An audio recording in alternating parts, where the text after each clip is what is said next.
Okay, councillors, well, it's 6:30 and we clearly have a quorum, so I might commence the meeting, declare the meeting open. I'll just start by checking with councillors Kiat and McKenna. Can you hear me okay? Yes, Darcy. Excellent. Okay, thank you very much for that. I'll begin by acknowledging the traditional owners of the land and paying my respects to their elders, both past and present. Do we have any apologies for tonight's meeting, councillors? No apologies. Excellent. I'll move on to the notice of webcasting for the benefit of the citizens who are participating in the public gallery tonight.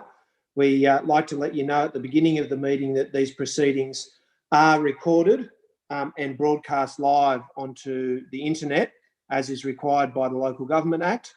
And so we remind you at the beginning of the meeting of the fact that your comments are in the public domain and have legal ramifications. Any disclosures of interest tonight, councillors?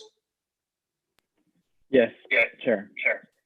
Yes, Councillor Kiat. I have a non-significant, non-pecuniary interest that I'd like to declare in relation to item 4, which I believe is 389 Illawarra Road, the item in relation to the heritage listing.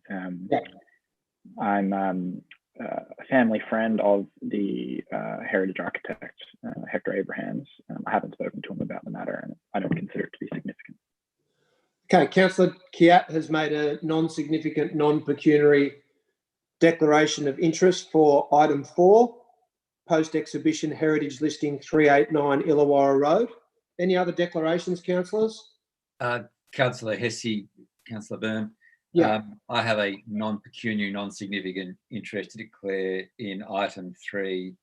My cousin is a signatory to the petition from the disability group that wants the clubhouse down there. So, okay, that's very much a non-significant, non-pecuniary interest. Yeah, well, just getting it out there. Yeah, thank you for that declaration. So, got that declaration also from Councillor Hesse for item 3, adoption of Leichhardt Park Plan of Management. Any further declarations, councillors? If there's no further declarations, we'll move on to the moment of quiet contemplation. I'll ask everyone to please join me in a moment of quiet contemplation.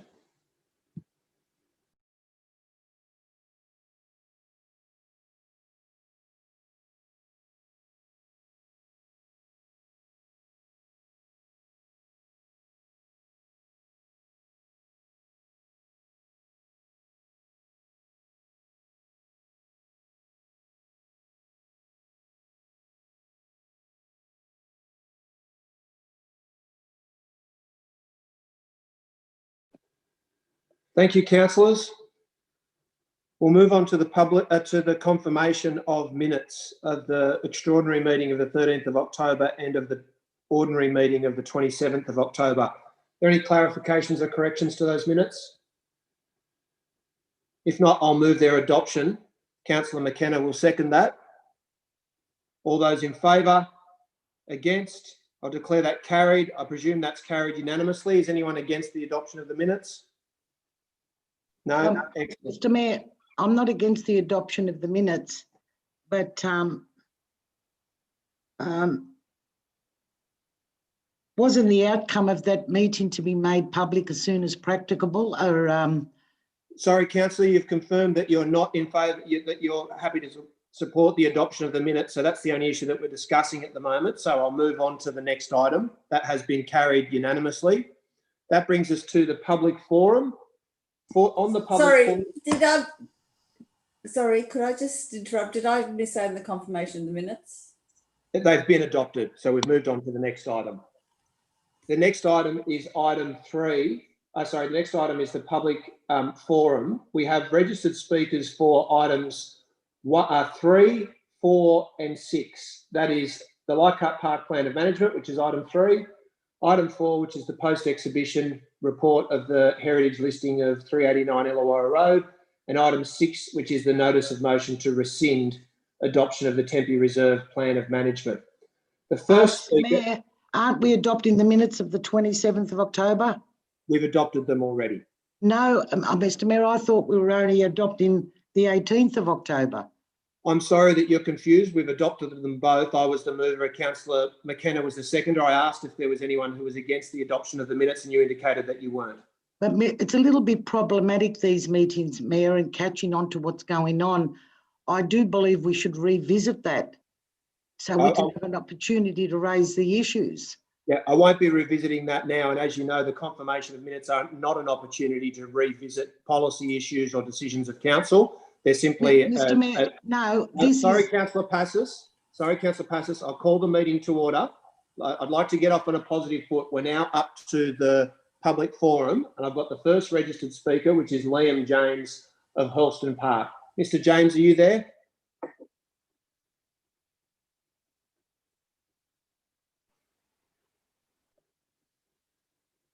Mr. James, can you hear me? Okay, I can't hear Mr. James, so I'll try to come back to him. Mr. Mayor, I do apologise. I can hear you. I was just simply on mute. Right. Okay, please proceed. Councillors, thank you very much for hearing from me. I'd just like to commence, especially given that this is NAIDOC week, by acknowledging the traditional custodians of the land. I've requested to speak in support of Council adopting the Leichhardt Park Plan of Management, which I understand is before Council this evening. I speak both as a member of the Balmain Para Rowing Program Incorporated, but also as a rower of some 20 years, having lived in the Inner West Council for most of my life, as well as having utilised the waters in the harbour of Iron Cove for that period of time. I simply speak to acknowledge that there's been significant community support for this proposal, and that the proposal that's before you today is in respect of the adoption of the Plan of Management. It contains a concept proposal for a para-rowing facility on the foreshore of Leichhardt Park that interfaces with the Iron Cove rowing precinct. Following the Plan of Management's consideration by the Minister, I understand that further feedback was received, and becoming aware only on the 5th of November that this was going to be before Council, the Balmain Para Rowing Program sought further support from the community by way of a petition.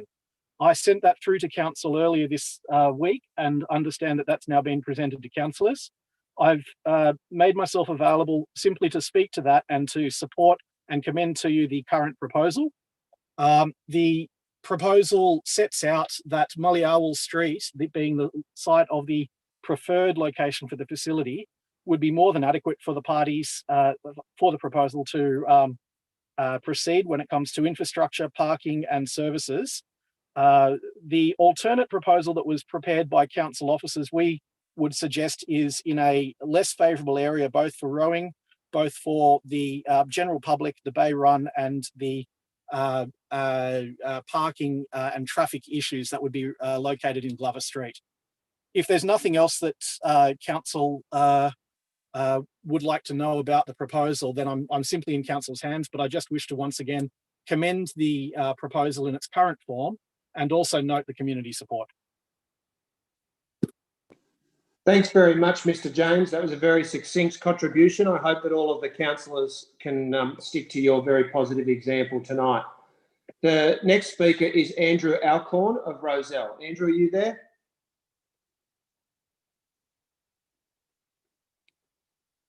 Andrew, can you hear me?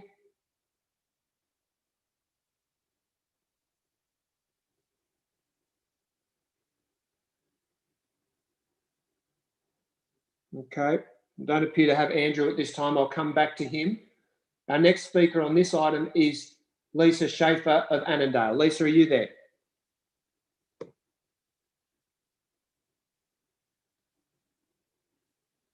Lisa, can you hear me? Okay, we don't have Andrew, we don't have Lisa. I will come back to either of them when we can get them on the line. The next item for which we have registered speakers is item 4, heritage listing of 389 Illawarra Road. The first registered speaker is Scott MacArthur of Tempe. Scott, are you there? Yes, I am. Can you hear me? Yes, I can. Yes, excellent. Thank you very much for inviting me to address you tonight. Before I begin, I would like to also acknowledge and pay respect to the traditional owners of the land on which we are virtually meeting. I'm president of the Mayoral Heritage Society, and I represent our 400 members who are committed to protecting the heritage values and special character of our area. The Society strongly supports the Council report recommending the heritage listing of the former Church of Christ in Marrickville and requests your support to save it for this and future generations. The independent expert heritage report prepared by Hector Abrams Architects notes that the church is of significance to Marrickville for its historic, aesthetic, rarity and representative values. It is locally significant to Marrickville and Inner West more broadly, and therefore warrants being listed as a heritage item under the Marrickville LEP. We note that this independent heritage consultant report reinforced the previous assessment that recommended the church be heritage listed in the 2015 South Marrickville Heritage Study. We also note that during the public exhibition of the proposed listing on Council's website, the heritage listing was strongly supported by a large majority of responders, and that the state government's Heritage New South Wales has also supported heritage listing as they consider the church to meet the criteria for local heritage significance. We'd like to challenge some of the objections that have been raised by responders against the heritage listing. We take issue with the assumption that heritage protection of the church and the provision of affordable housing are mutually exclusive options. This is not the case. Heritage properties can be adaptively reused for many sympathetic uses, including affordable housing, as long as the essential heritage values of the property are retained. Heritage buildings being converted and integrated into affordable and prestige residential developments are common in our municipality, including the former Salvation Army Testing College on Livingston Road, Petersham. And also I'd point out that the winner of this year's Marrickville Medal for Conservation was the conversion to apartments of the 19th century Sons and Daughters of Temperance Society, built in 1912 in Balmain. The main two-storey meeting room was sensitively divided into apartments while retaining the building's heritage features. A similarly sensitive insertion could certainly be designed for the Church of Christ. The church was built by the local religious community with funds they raised themselves. It's a community building with historic connections to the wider lay community due to its extensive outreach programs and agitation for social justice. While the style is plain, this is deliberate and tells us a lot about the beliefs of the people who built it. They were anti-establishment fundamentalists, not interested in the trappings of religious ceremony or ornament. The architect was Alfred Gambier Newton, a respected and recognised church architect. Several of his buildings are heritage listed in other council areas. This building is the only Church of Christ he designed and the only church of his left in Marrickville. His other church, the Warren Methodist Church just down the road, has already been demolished. The internal features including the wooden... Mr. McCarthy, your time's expired. I'll just ask you to conclude your remarks. All right then. Move to extend his time for a minute. Councillor Steer is moving. I'll call the meeting to order. Councillor Steer is moving extension time of 1 minute. I'm happy to second that. All those in favour? Yeah. Against? Declare that carried, I presume unanimously. Mr. McCarthy, you have 1 more minute. That's great. Thank you. The internal features, including the wooden truss roof and the full immersion baptism pool, are quite special to the building and not found elsewhere in Marrickville. With the support of expert heritage consultants, Heritage New South Wales, and the vast majority of responders to the public exhibition of the heritage listing, the Marrickville Heritage Society would be appalled if the Church of Christ was not heritage listed by Council. The Society asks for your support in recognising the heritage importance of this building so that it can be protected, retained, and potentially repurposed for the benefit of current and future residents of the Inner West. Thank you very much. Thanks very much, Mr. McArthur. I'll now go to, sorry, just 1 moment. I'll go back to check whether we've got, for item 3, whether Lisa Schaefer and Andrew Alcorn are on the line now. Andrew, are you there? Yes, I'm here. Can you hear me? I can hear you really well. Okay, thank you. So I'm speaking in support of the skate park at Leichhardt Park. Skateboarding facilities provided for athletes and the families in the Leichhardt ward have been desired by the community and talked about for many years now. Back in the 1980s, Leichhardt Council was fairly forward thinking and had constructed skateboard facilities in Elkington Park, Leichhardt Oval behind the Aquatic Centre, and in O'Connell Reserve on Victoria Road in Rozelle. These early smaller designs were very popular when they were built, but over the years, new parks around Sydney popped up and they became outdated. Rather than upgrading and replacing these facilities, they were simply removed, leaving the local participants with no facilities. The Leichhardt ward went from having 3 skate parks to none, and it has remained that way. Over the last 20 years, the local government area has had a massive increase in young families and skateboarders living in the area. In 2020, skateboarding is very popular and it is one of the most anticipated events recently added to the Olympic Games. Every new skate park built is very popular and is used by kids, teenagers, older riders and families. Well-designed parks are also used by cyclists and scooter riders of all ages. On any given day, if you were to visit any of the parks and playgrounds in our local area, you'll see families there with bicycles, skateboards and scooters. There are some amazing facilities in Canada Bay, Ryde and Sydney City. It's no longer good enough to tell the local residents in the local Leichhardt ward to simply visit our neighbouring LGAs in order to have a good place to ride. It's time for the Inner West Council to provide some good quality local skateboarding facilities. Younger riders in the area who are not yet independent enough to use public transport to visit skate parks outside the area are missing out. We need something local that kids and families could visit after school close to home. Right now, it's a case of having to travel by car or public transport and contribute to Sydney's traffic mess just to visit a skate park.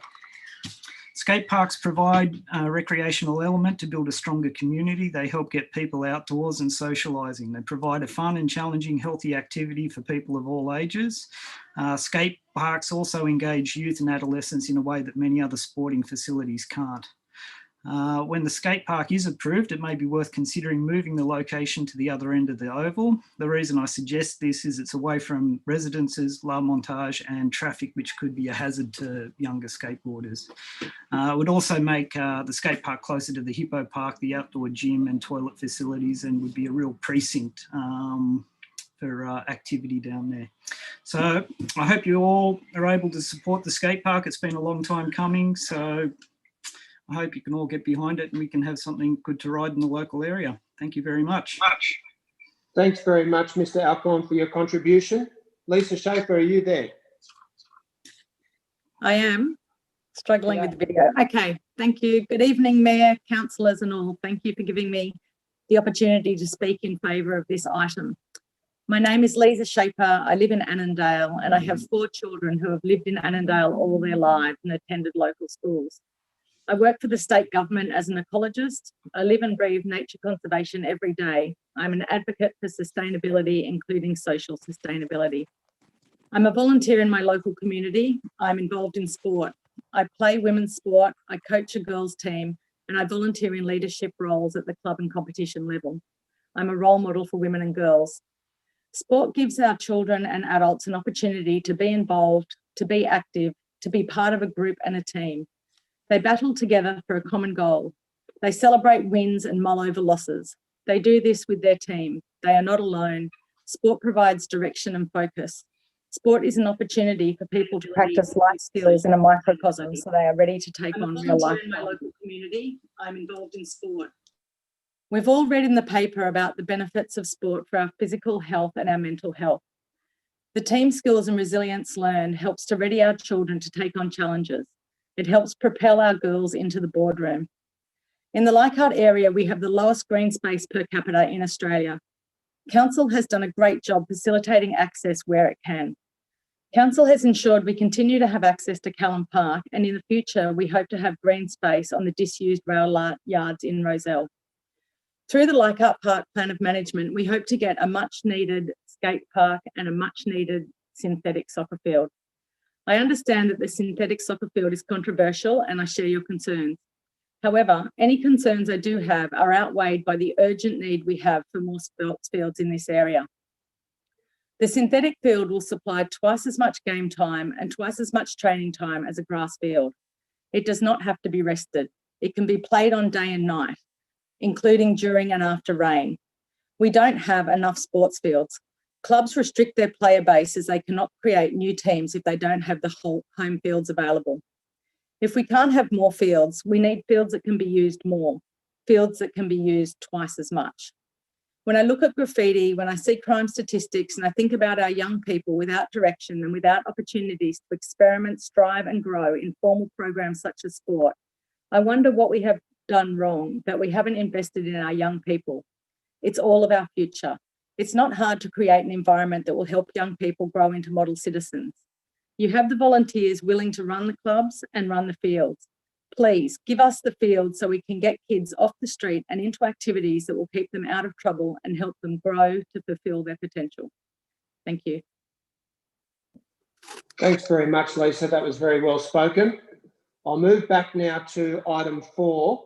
The next registered speaker is John Engler, who is the CEO of Shelter New South Wales. John, are you there? I am. Good evening, Mayor. Can you hear me? I can, very well. Good evening, Mayor. Good evening, councillors, and thank you for the opportunity to speak to you this evening. So, as you've said, my name is John Engler, the CEO of Shelter New South Wales. I also would like to acknowledge, particularly in this NAIDOC week, the Indigenous owners of the land on which I come from, the Gadigal people of the Eora Nation, and I pay my respects to their elders past, present and emerging. I would like to take this opportunity to speak to you tonight about the application for 389 Marrickville Road, Illawarra Road, Marrickville, and that Shelter New South Wales does not support the recommendation that it be recognised as having local heritage significance. So just as a bit of background, Shelter New South Wales has been going for 45 years, and indeed on your own Inner West website, we're described as having an organisation that advocates for the interest of people disadvantaged in the housing market, and we build the capacity of the not-for-profit organisations to provide housing. So often when people talk about what does good housing look like in terms of affordable housing? We know the theory, we get the theory. What does it all look like in practical terms? I probably couldn't think of a better articulation of what good affordable housing looks like. In fact, this proposal is as good as it gets. It's great. We sometimes struggle about theory and practice. This is the practical example of what good, great, affordable housing looks like. 100% of the site being proposed to be used for affordable housing. So not a percentage or a proportion or a fraction, the whole 54 homes being reserved and preserved for secure accommodation for people who are vulnerable and are missing out from the private market. And also not limited by time. Other affordable housing proposals that we all know about are time limited, 10, 15, 20 years. This one in perpetuity. And the proponent has agreed that that's what they'd like to see. And there's no mystery. This is being provided by a community housing organisation, so a CHP, that is a not-for-profit organisation of the highest order, a public benevolent institution whose very mission is for the relief of poverty. This is what they do. This is what Churches of Christ do. Not the bricks and mortar. They provide services to people. This is what they do. So 54 safe, secure shelters, affordable homes for people in perpetuity. In addition to that, the site will also provide opportunities for some wraparound services, support to both residents and the broader community. It's particularly a site or an example we say is noteworthy because there's no net loss. No one's housing is being demolished to provide this housing. This is a disused site that's fallen into disrepair. To be honest, was barely used as a place of worship for 1 hour a week up until 10 years ago. And there is no recognised community of faith for Churches of Christ in this area. This is in fact a realisation and a continuation and a modernisation of what it is that they do and how they want to do it. This is what they do. So, I mean, I went and had a look at the site again today. I'd be, honest and say it might be a bit disappointing that this particular site will not be able to be retained in terms of a local heritage item, but it's not devastating. Devastating is when you lose your home, or devastating is when you don't have one, or devastating is when you have to wait another 54 turns at the waiting list because this property won't be used to provide much needed, secure, affordable housing in the Inner West. So I'm happy to keep speaking, Mayor, if I've got the opportunity. Well, I'll move an extension of time of 1 minute because we've done it already for somebody else on the other side of the debate, Mr. Engler. So I'll move that way, seconded by Councillor Steer, who moved the extension previously. All those in favour, against, declare that carried. Please proceed. Thank you, Mayor. So in terms of the particular work that's been done engaging with the local community about the significance of the site, not an example of ringing endorsement by the local community at all in terms of being worthy of preservation. Certainly not one that you would say meets, I think at the third cut finally, did we get anywhere near anything other than a majority of people saying the site to them is not worthy of preserving or being recognised as having local heritage significance.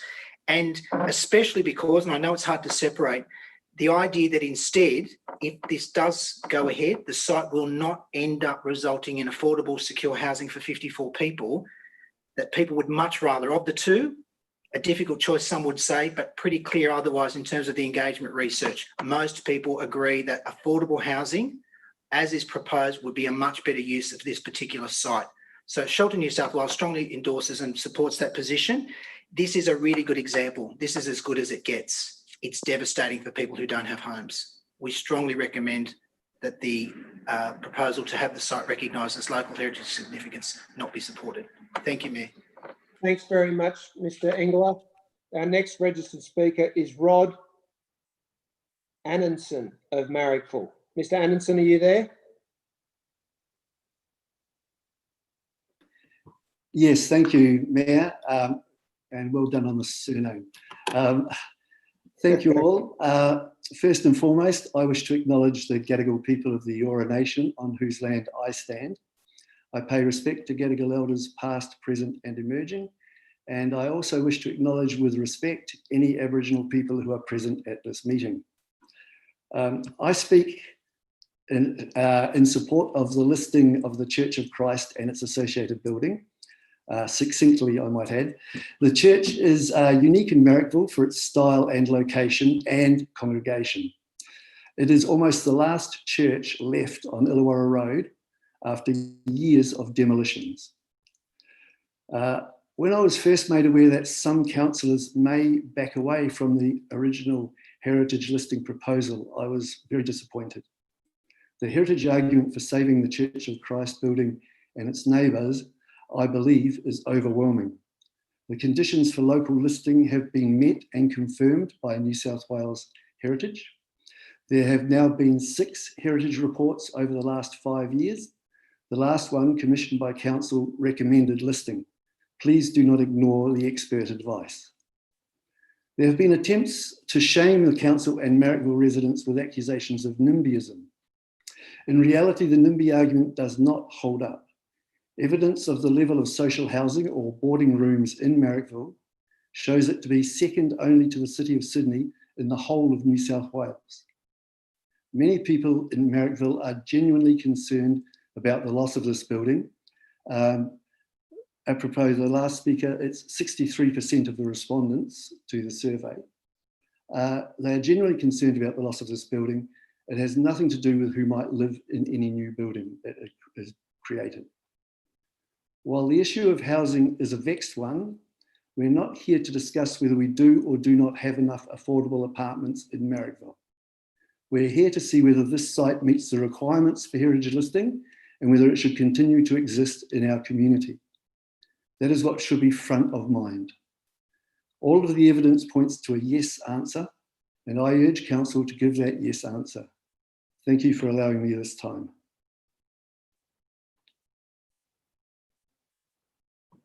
Thanks very much, Mr. Annenson. Our next speaker on this item is Philippa Clark of Leichhardt. Ms. Clark, are you there? Yes, I'm here. Thank you.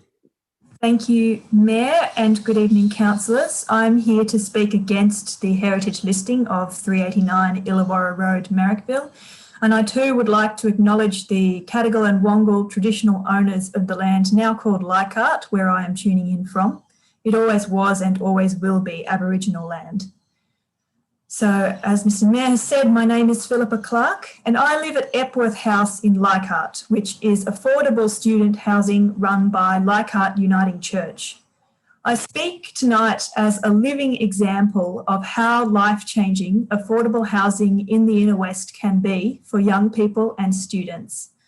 I studied journalism at UTS, and when you can't afford a fancy computer or editing software, that means a lot of late nights in the uni computer labs getting video and audio assignments done. Before I moved here, I had a 1 hour commute each way to uni. Now it's 20 minutes to half an hour. I certainly wouldn't have been able to live so close without subsidised affordable housing. It has made such a difference to how much time and effort I can dedicate to my studies. I can honestly say without Epworth House, I wouldn't have been able to achieve some of the results I'm most proud of throughout my degree. Epworth House is also how I met my partner. So for many reasons, I am eternally grateful to Leichhardt Uniting Church for making it part of their social justice mission to support young people like me through this space. That's why I oppose the recommendations in this item. Marrickville Church of Christ wants to turn their unused space into community housing, which will make the Inner West more accessible to young people. They're taking practical social justice action, which I believe is very much in line with the progressive values of this council. Their plan is a fantastic example of the contributions churches can make to our communities in the 21st century, and is exactly what Inner West Council ought to be encouraging for such unused spaces in our LGA. In conclusion, I oppose these recommendations because affordable housing in this LGA is desperately needed. And if you councillors can get behind the vision of Marrickville Church of Christ to provide such a practical yet valuable opportunity to live in such a great location, future generations of young people will thank you for it. So I commend their plans to you. Thank you. Thanks very much, Ms. Clark. Our last speaker on this item is Louise Stewart of Petersham. Are you there, Louise? Hello, can you? Yes, I can hear you. Although we've lost you now. Can you hear me now? Yes. Okay, sorry. Hi everyone, I'm Louise Stewart. I would like to pay my respects to the traditional custodians of the land, past, present and emerging. I am the co-chair of the Sydney Alliance Marrickville local organising team, a member of the Women's Electoral Lobby and a secular supporter of this project. I've grown up in Marrickville and was raised by my mum with my younger brother. Although I could talk about the stress of living and renting in a single parent family in Marrickville, I want to talk today about the hidden reality of boarding houses in Marrickville. I rise to oppose the inclusion of this church as heritage, as it will impede the building of much needed affordable housing in Marrickville. My dad became sick a couple of years ago and hasn't been able to work since. He has lived in boarding houses for the past 4 years all throughout Marrickville, but currently lives in one on Livingston Road. My dad currently pays $240 a week to rent a very small room and share amenities with over 20 people. For the first time in 4 years, my dad finally allowed me to see where he lives. The conditions of his boarding house were dismal and appalling. I pass no judgment for those living in boarding houses. My issue lies with the exploitation of these vulnerable people for profit, as this can easily foster poor living environments and safety standards. This is what I saw when visiting my dad. Many of those living in boarding houses are one step or paycheck away from homelessness. Many are unable to enter the private rental market, and the wait for public housing is far too long. This is why we need this alternative pathway for affordable housing in Marrickville. My dad often talks about the invisibility and social isolation which comes along with living in a boarding house. With no intentional sense of community, no support services, and no wraparound services, this only adds to the struggle and demise of living in insecure and unaffordable housing. This proposed model would be an amazing opportunity to support people and allow them to connect and contribute to Marrickville once again. This conversation needs to move past the aesthetic or heritage contribution of the church to Marrickville. These are real people experiencing housing insecurity, unaffordability, and a risk of homelessness in our community. This is about giving people the opportunity to live with dignity, respect, safety, and security. What I love about Marrickville, and I'm sure other people here today can agree, is the diversity of our community. But we need to make sure this continues irrespective of a person's income bracket. Thank you. Thank you very much for that contribution, and thanks to all the speakers that we've had so far. We're very fortunate to have such well-informed and erudite citizens in our community who participate in our council meetings on all sides. The last item for which we have a registered speaker tonight is item 6, notice of motion to rescind the adoption of the Tempe Reserve Plan of Management. And that speaker is Gary Schmidt, representing as president, Marrickville Football Club. Gary, are you there? I am, Darcy. Can you hear me? Very clearly. Great. Thanks very much, Mayor, and thank you, councillors, for the opportunity to speak. And echoing some of the thoughts of the other speakers, I'd like to also acknowledge in this NAIDOC week the traditional owners, both past, present and emerging, of the Gadigal people of the Aurora Nation. To be clear, Marrickville Football Club is against the motion to rescind the adoption of the Tempe Reserve Plan of Management. The challenge that the club and all of the members, 2,200, have is the linkage between Tempe Reserve and that of Arlington. Tempe Reserve is a community, a space for community users, for community sports clubs and schools. And there was an intent to proceed with development of that park in October. It's now gone past October and there's been a delay for 2 months. There is a strong demand for sporting fields within this area of the LGA. Marrickville has had the football club has had consistent growth over the last 5 years, and the participation of females into the sport has increased from 27% through to 35% with some of our summer competitions. The club has attempted to use Tempe Reserve, both in the 2019-20 season as well as in the 2021 season. However, we've had to move to other grounds, Mackey Park and Steel, to conduct our competitions. This has meant increased expense to purchase more goals and equipment, and has also split the volunteer base, being able to manage 2 separate grounds. Having grounds in one space will mean that players are able to enjoy their game, and we can increase the facilities and the enjoyment that they will have. The 2 grounds are very separate. Arlington is not currently used for very many, if any, is my understanding, community sporting organisations, where Tempe will be heavily used by both schools as well as Marrickville Football Club. It will be multi-purpose, and to be honest, the club and the members, we can't see why the 2 should be linked, and there is no reason why it should be paused. In fact, we should proceed and move with it as soon as possible, so that hopefully the vision that we have by this time next year is there'll be a fantastic ground that we can all share and become more active in a space that is also safe. Thank you.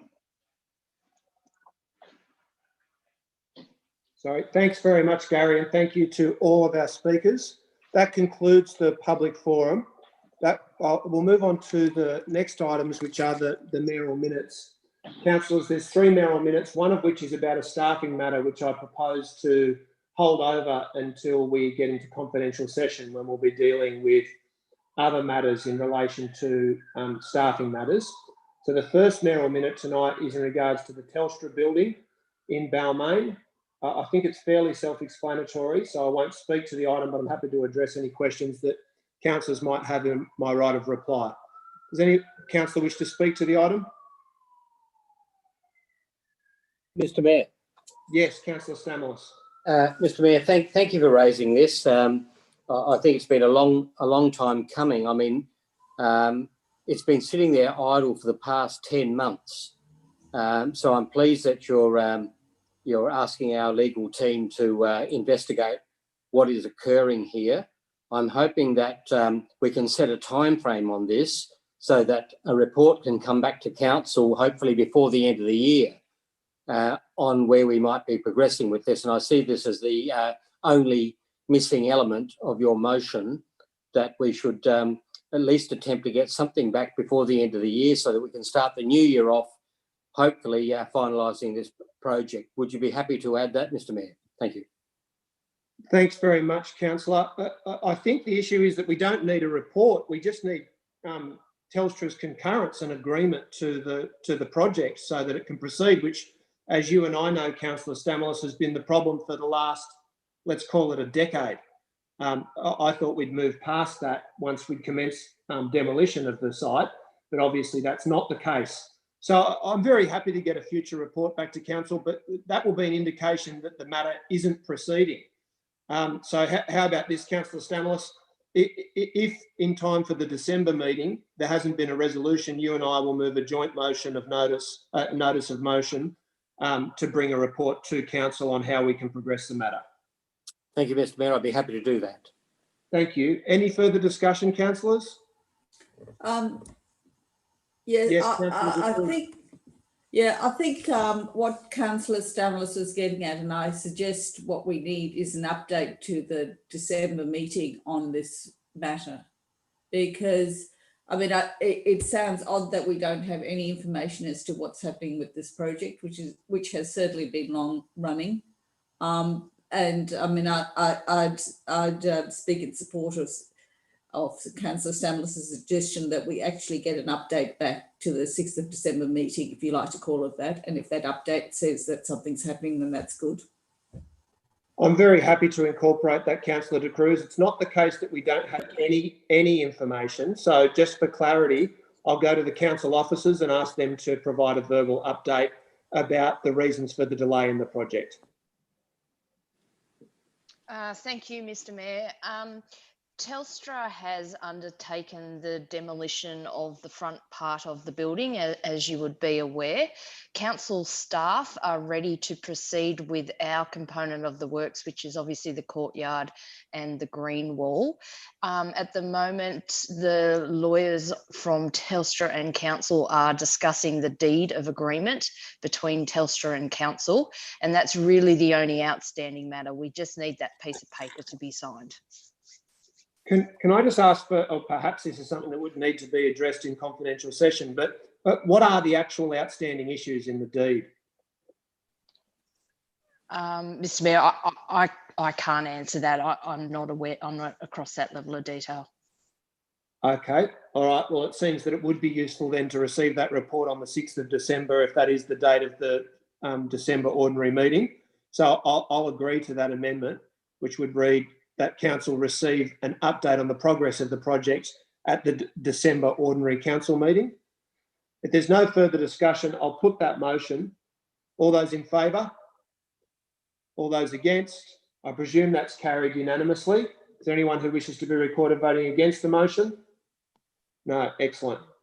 Councillors, as I've indicated, I will hold over the second mayoral minute, which is in relation to staffing, because we'll be dealing with those matters in confidential session later tonight, which brings me to the last mayoral minute, which is in relation to funding for Leichhardt Oval. Councillors will be aware that the Treasurer made a preemptive announcement about the budget only a short time ago, last week, I believe, and indicated in that announcement that there would be significant funding for Cogra Oval and planning funding for Brookvale, Liverpool and Penrith suburban stadiums. Liverpool is not actually a ground at all at the moment, so that would be funding to create a new stadium at Liverpool. This is, of course, after several years of the state government having a policy that they weren't going to spend a single extra dollar, any more money at all, on suburban football grounds. That policy has been changed. In this case, though, the Treasurer's announcement specifically excluded Leichhardt Oval and Henson Park, I might add, which is also a very valuable council asset, from that funding. And I think it would be sensible, particularly given the issues that we've seen with the local government grants slush fund, the $252 million fund that's been such a subject of public scrutiny of late. It would be better process for the government to open this new funding system up to a fair and transparent application process. And I think in those circumstances that we could be very confident that we would receive funding for Leichhardt Oval, because our officers have already done such a terrific job of investing in the ground over recent years. And of course it is going gangbusters. We're seeing lots and lots of elite women's and men's sport. The Matildas play there. The Australian Rugby Union team have played there. There's Super 15 rugby. There's women's Super 15 rugby, women's rugby league, and of course the West Tigers continue to play there, not to mention Sydney FC. So it is a multi-purpose ground that is at least as deserving of support from the state government as the grounds that they've announced support for. And we could do a lot with just a fraction of the money that's been allocated to Brookvale Oval, for example, which has received more than $40 million in funding allocated to it from the state and federal governments over recent years. So it does seem that there's a bit of a disparity there. And I think it's important for us to put our best foot forward and to make clear to the government that we're not satisfied with our area being excluded again from grant funding that should be available for local infrastructure. So I'll move that way. Councillors, is there any discussion? Yeah, Councillor Byrne, Councillor Hesse, sorry. You mentioned Councillor Hesse, then Councillor Kiat. You mentioned in your remarks Henson Park. I think that's a good one to add, and perhaps if you could add that to point 2, because it does, of course, have a history of. I think at the moment, of course, it hosts both rugby league and Australian rules football, and I think it would be good if the state government is looking at doing this in the completely unhappy way that they do these things, that we at least get some opportunity to have a genuine bite of the cherry in interests of not just our residents, of course, but people who like to engage with sport. Happy to incorporate that, Councillor Hesse. Councillor Kiat. Thank you, Councillor Byrne. Look, I'd just like to make some further comments about what you've said with respect to the risk of additional funding, a lot of which is associated with COVID stimulus funding. The risk of that funding going the way of the council grants where much of it, as you say, was essentially a slush fund or was used only in Liberal national seats. I happen to have an interest in this issue arising from my day job, and today I went to the Legislative Council Procedure Office to look at some documents that were produced by an order of the Legislative Council from the Department of the Premier in relation to the criteria under which $3 billion worth of this so-called Jobs and Infrastructure Fund would be spent. And I'll just read from the email that came from the Premier's office. It says, each portfolio's funds must go toward funding acceleration of the government's election commitments. That seems to be really the only criteria under which $3 billion worth of funds are to be spent in New South Wales. So I think it's really important that we, right now, especially ahead of the budget, we start raising this issue, because I think there's a real risk that a bunch of money is going to be spent by the New South Wales government, and it's going to be done in a very similar way to the council grant funding.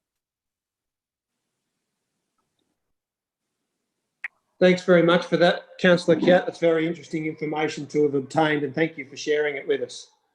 There's no further discussion. I'll put that motion. All those in favour, please raise your hands. All those against? I'll declare that carried unanimously. Councillors, that brings us to the reports that have been listed by council officers. The first one of those is... Mayor, may I move an alternate version of alt item 1, please? Please do, Councillor. Do you wish to speak to it? Yes, please. Can we have it on the screen, please? Mayor, we were forcefully amalgamated. We were amalgamated without our residents having a say. As part of that process, the state government is requiring of us to harmonise the rates across the 3 council areas. As all councillors know and who have been attentive to the debates and the discussions in this matter, this is complicated. We have had to hire some pretty expensive help to go through the details, and councillors have been pretty assiduous. I think Councillor Stamlis has been pretty assiduous in picking up some of the getting it right in terms of some of the facts and figures as it goes through. This is not easy. This is not easy, and there are multiple ways of actually doing this.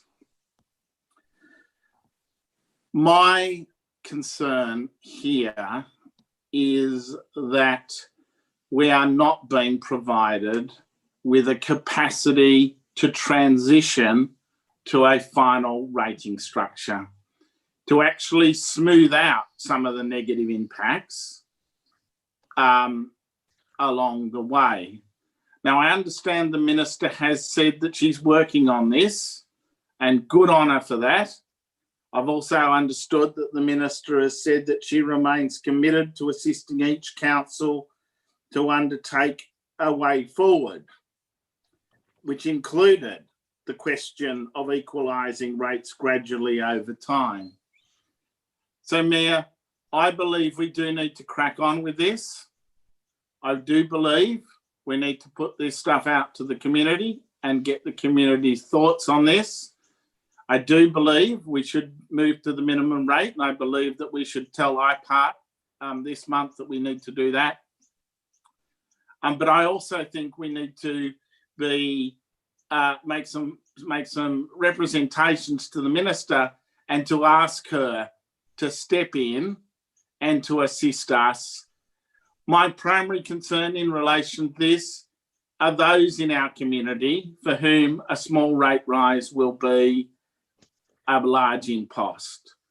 So I believe we should take a firm stand and ask the Minister to step in to allow us to to a transition process to actually assist us to work with the residents in relation to this matter. I urge all councillors to support this motion. Thanks very much, councillor. Discussion, councillors. Is there a seconder for the motion? Mr. Mayor. Hold on. Are you the seconder for the motion, Councillor Stamoulis? No, I'll put a foreshadow forward, Mr. Mayor. Okay, thank you. Is there a seconder for the motion? I'll second the motion, Mayor. This is Councillor Steer. Thanks, Councillor Steer. Do you wish to speak to it? Yes, I will. I thank Councillor Drury for bringing this motion. I think we're being forced into harmonisation at a stage where it is still very difficult for the three different former councils to operate together. We've gone a long way since amalgamation in 2016, and we have achieved a lot in that time, and we should be very proud of that.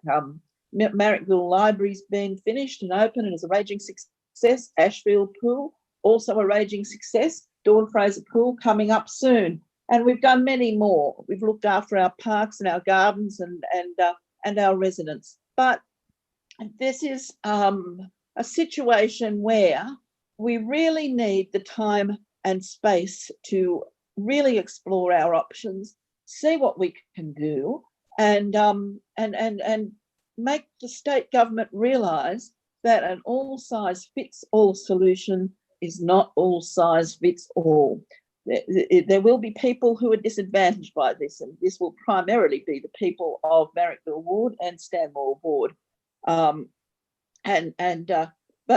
that is not to make them stand out. It is reasonable to expect everyone to be able to pay on a fair basis, but it's also reasonable to expect that people have sufficient warning that they can plan for it, they can prepare for it, and they can make suitable arrangements if they need to for it. The government deadline has not allowed us to do any of those things, and the arbitrary date is far too soon and far too close to the next election. This is not just an election issue. What it means is an incoming council is going to be faced with a very large task that many of the councillors, being new, may well be unprepared for, and that will exacerbate the difficulties of implementing it. There's no need to rush into this. Why that date of 2021? Just because it suits the state government. It certainly doesn't suit any of us. And I think we need to send that message loud and clear to the state government. Thank you. Thanks very much for that, Councillor Steer. Councillor Stamos.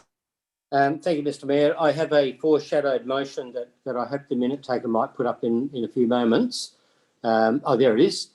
Look, I'm in agreement with both Councillor Drury and Councillor Steer, especially those comments that we need the time and space to explore our options, as Councillor Steer has said.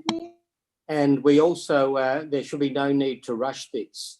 And this foreshadowed motion of mine actually says, yes, we do need to explore this a lot further. The first thing is that we've recently had some amendments to our data report, and they've come through this afternoon. We really need to explore and understand those changes more and get a fully amended data report back to us so that we can digest that data more clearly. It is very complex. It's a very complex issue. The data is quite complex, and we've received those final amendments today, so we should really spend some more time thinking about those.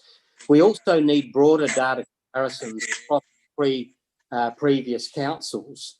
There's a lot of complexities within councils, let alone between those councils. Now, we've got some measures, some broad measures that allow us to make those comparisons, but not the level of detail that we want. The report was missing comparisons with some nearby councils. I saw that as a real miss, that one, because we need to know what minimums, what policies, what methodologies are being used by councils nearby to us, and I think that would be a useful addition. And also, we needed a broader analysis of the impact on our ratepayers of adjusting the minimum rate to $850. That is probably one of the biggest changes that we're going to make, and it's affecting each of the previous councils in vastly different ways. Some are falling by a significant amount, some will rise by a significant amount. And we need to really understand the social impact of those, in particular, the units that go back to the 1950s, 60s and 70s, what rates they're paying now, what they're going to be moving to. And of course, we've got the modern stock of units that have come on board in the last 10 years or so. We need to understand a bit better what's happening in that direction. I believe we're worth our while in taking some time and space to explore our options. I believe this is the way we should do it, by requesting further data. We haven't done that. We've simply accepted that initial report, made some amendments to it as best we could, but we haven't asked for additional data in the detail that we should. And this deferral is seeking that. Thank you, councillors. Mr. Mayor, I second the deferral. Okay, that's seconded by Councillor Passos. Do you wish to speak to it, Councillor? Yes, just quickly. It's the lack of information. I do believe we should have a peer review of what was put to us. I'm quite supportive, but I don't understand it fully. I'm supportive because the Ashfield residents are going to have a financial respite. You can see that the Ashfield residents have been paying the highest rates. And I was quite happy with what's come out, but I don't understand how it's going to work across the board. I do believe we should have a review, and I do think we need more help in understanding. And as Councillor Stamola said, I don't think the data was broad enough. So that's why I go along with the amendment for deferral. Thank you for that. Further discussion, councillors? Chair, if I may, Councillor Hesse. Hesse. And also myself, Darcy, Rochelle. Yeah. Thank you, Councillor Byrne. I'm not sure who's still got their microphone on. I have sent through one amendment, which I will speak to, which was attached originally to item 2.5 of the original motion. I'm not exactly sure where it sits, but I'll read it out to people. Commences community consultation on the proposed rating structure, including examples for each of the 3 former local government areas that show the increase or decrease in rates for the lowest rates, middle rates and highest rates for each category, e.g. Marrickville lowest rate was For example, $700 could be now $720, etc. In speaking to that, I think one of the problems with dealing with these things on your say, for example, or even on paper, is that most 99.99% of us look at it and go, I don't even know what that means. And I'm one of those 99.99% of us. I think we actually have to be very, very clear with our residents across Inner West Council about what this means on average. And I think bottom, middle and top is a good place to do that. It demonstrates to residents exactly where we're sitting. And I think that is a really important matter of transparency. It's not saying it's good or bad, it's just a matter of transparency. And if there are a couple of models, we do it for a couple of models, whatever it is. But I do hope that might be accepted. I think that's a fundamentally important thing, that rather than just rolling out a whole range of figures, which no one but a serious accountant. Thank you, Councillor Drury. Thumbs up. I'll stop talking. Okay, Councillor Drury, you're indicating your willingness to incorporate that amendment from Councillor Hesse? It's a very good amendment. I accept it. Thank you. Incorporated into the primary motion. It's at odds with the foreshadowed motion, so it can't be an amendment to that. Further discussion, councillors?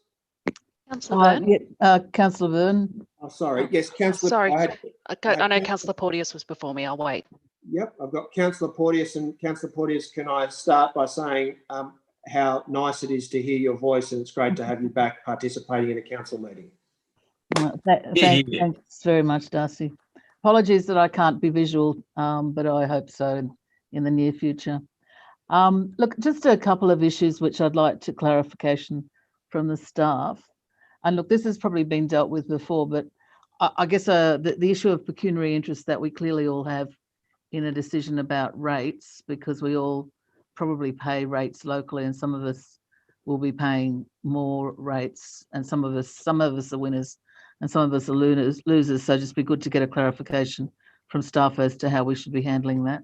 But the other question I had, my understanding from reading the documentation in terms of timeline is that while there's been an the extension from IPART, there's a risk that if Councillor Drury's proposal and his motion is not successful, that we may be in a situation where we are unable to meet the timeline that's been imposed on us by the state government. And does that therefore mean that the state government could impose the minimum rate on us without our input? If I could just get a clarification on those. I'll put that question to the Interim General Manager.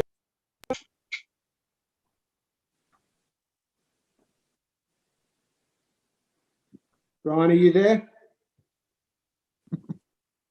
Yes, can you hear me? Yes. Wonderful. Yes, that observation is perfectly correct.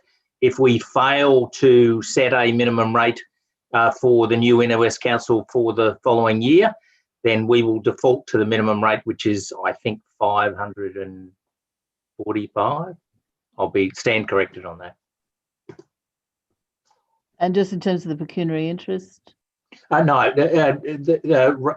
councillors are free to set rates and do not need to declare any pecuniary interest in relation to the setting of rates. Okay. So thank you. I just wanted to get maybe some guidance from the acting general manager in terms of is there some way that we could what if we need to include in Councillor Drury's motion a requirement that within a certain date we would need to have a response from the state government, so that we don't have that situation where we default back to a minimum rate which is not necessarily going to be acceptable to us. Just to cover our basic bit. Through the chair? Yep. Through the chair, we are on a timetable now, and that timetable is that we need to notify IPART immediately that we're making an application for a minimum rate, and we need to have that completed, or at least that application in to IPART in early February. On the most recent information we've had from the state government is that any legislation that might allow for some transitioning of rating structures is unlikely to be progressed through Parliament anywhere near that time frame. So we are kind of in the situation that if we don't actually consult with our community about the need to set a minimum rate and the impact that harmonisation rates is likely to have on them, then we will miss that time frame of February. Mayor, if I may be of assistance to Councillor Porteous, the clause that notifies IPART in November 2020 of the intention to apply for a minimum rate in accordance with the legislation is part of the motion. Okay, thanks, Councillor Drury. I can only read part of it here, so I'm just trying to. I'm just wondering, Councillor Drury, would you consider an amendment where the results of your motion are brought back to the next council meeting, which I believe is the end of the month, so that if we need to make a decision, we've got time to do it without moving outside of the timeline that we've currently been imposed on us by the state government? Councillor, I think it would be useful for us to have updates on this at each meeting, just so we know where we're going. It's a matter of such importance. Yeah, so could you just add that this be updated at each subsequent council meeting, so that we do get those included in our council papers? Councillor Drury? Yes, yeah, I'm happy to do that. Can we get some assistance from the staff to actually word that? Okay, well, it's a fairly simple amendment, I think. Councillor Drury, Mayor, I'll quickly whip something up. Thanks very much for that, Councillor Steer. That's great. Thank you. That's very helpful. Further discussion, councillors. I had Councillor Lockie next. Yeah, I was just going to ask if the minute taker, I can see points 1 to 5 on the screen now. I was just asking if the minute taker could scroll that along so I can read the rest of the motion we're voting on tonight. So it's just the 8 points so far, is it? Okay. And I just wanted to, if I can ask the staff just to confirm that the motion as we've got it now will allow us to go out to community exhibition. Put that question to the officers. Yeah, through the chair. Yes, noting that point 7 incorporates items 2 to 4 of the officer's recommendation. It simply just amends some words in that, but they will be imported. Thank you. Okay, thank you for that. Further discussion, councillors? Yep. Yes, Councillor De Cruz. Councillor De Cruz. Thank you, Mr. Mayor. I just had one question about the pensioner discount. Well, how is that a flat rate? And how will that work with the new rates? Through you, Mr. Mayor. That question to the General Manager. Through the chair, there are 2 components to pensioner rebates. One is the compulsory pensioner rebate of $250, which is contributed to by the state government. And the Inner West Council has also adopted a voluntary pension rebate for eligible pensioners, and the intention is that will remain the same. Thank you for that. So I guess very good news. So I believe Councillor Steer has sent an amendment through. Has the minute taker got that up? Can the minute taker put that up? Are you referring to the amendment which Councillor Steer volunteered to send through in regards to just having a report come back to the next council? No, I understand she sent one previously. Perhaps you can clarify. Councillor Steer? Lou? Yes, I did send one to the minute taker. she may not have received it yet. It's a very, very simple amendment. Oh, hang on. And yeah, it's I've put that's yeah up there now. It's up Thank on the you. screen now. Yeah. Okay. Thank you. So, well, if that's moved by Councillor Steele, I'm happy to second that motion and now speak to it.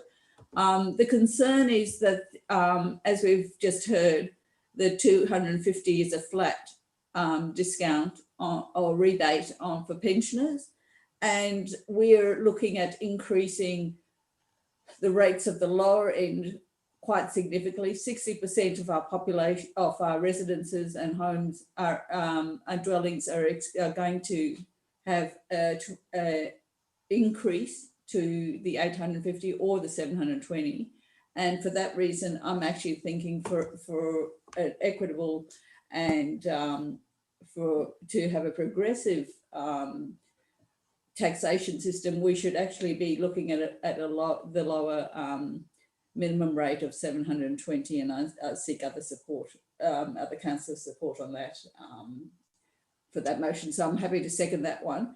And also on Councillor Drury's amendments, am I correct in reading the supplementary report that says that the IPART submission has now got to be in by 1 March and not 8th of April? Through the officers? Through the chair, yes, we have been notified of a revised date. My apologies. So could Councillor Drury amend his motion to include that? Thank you.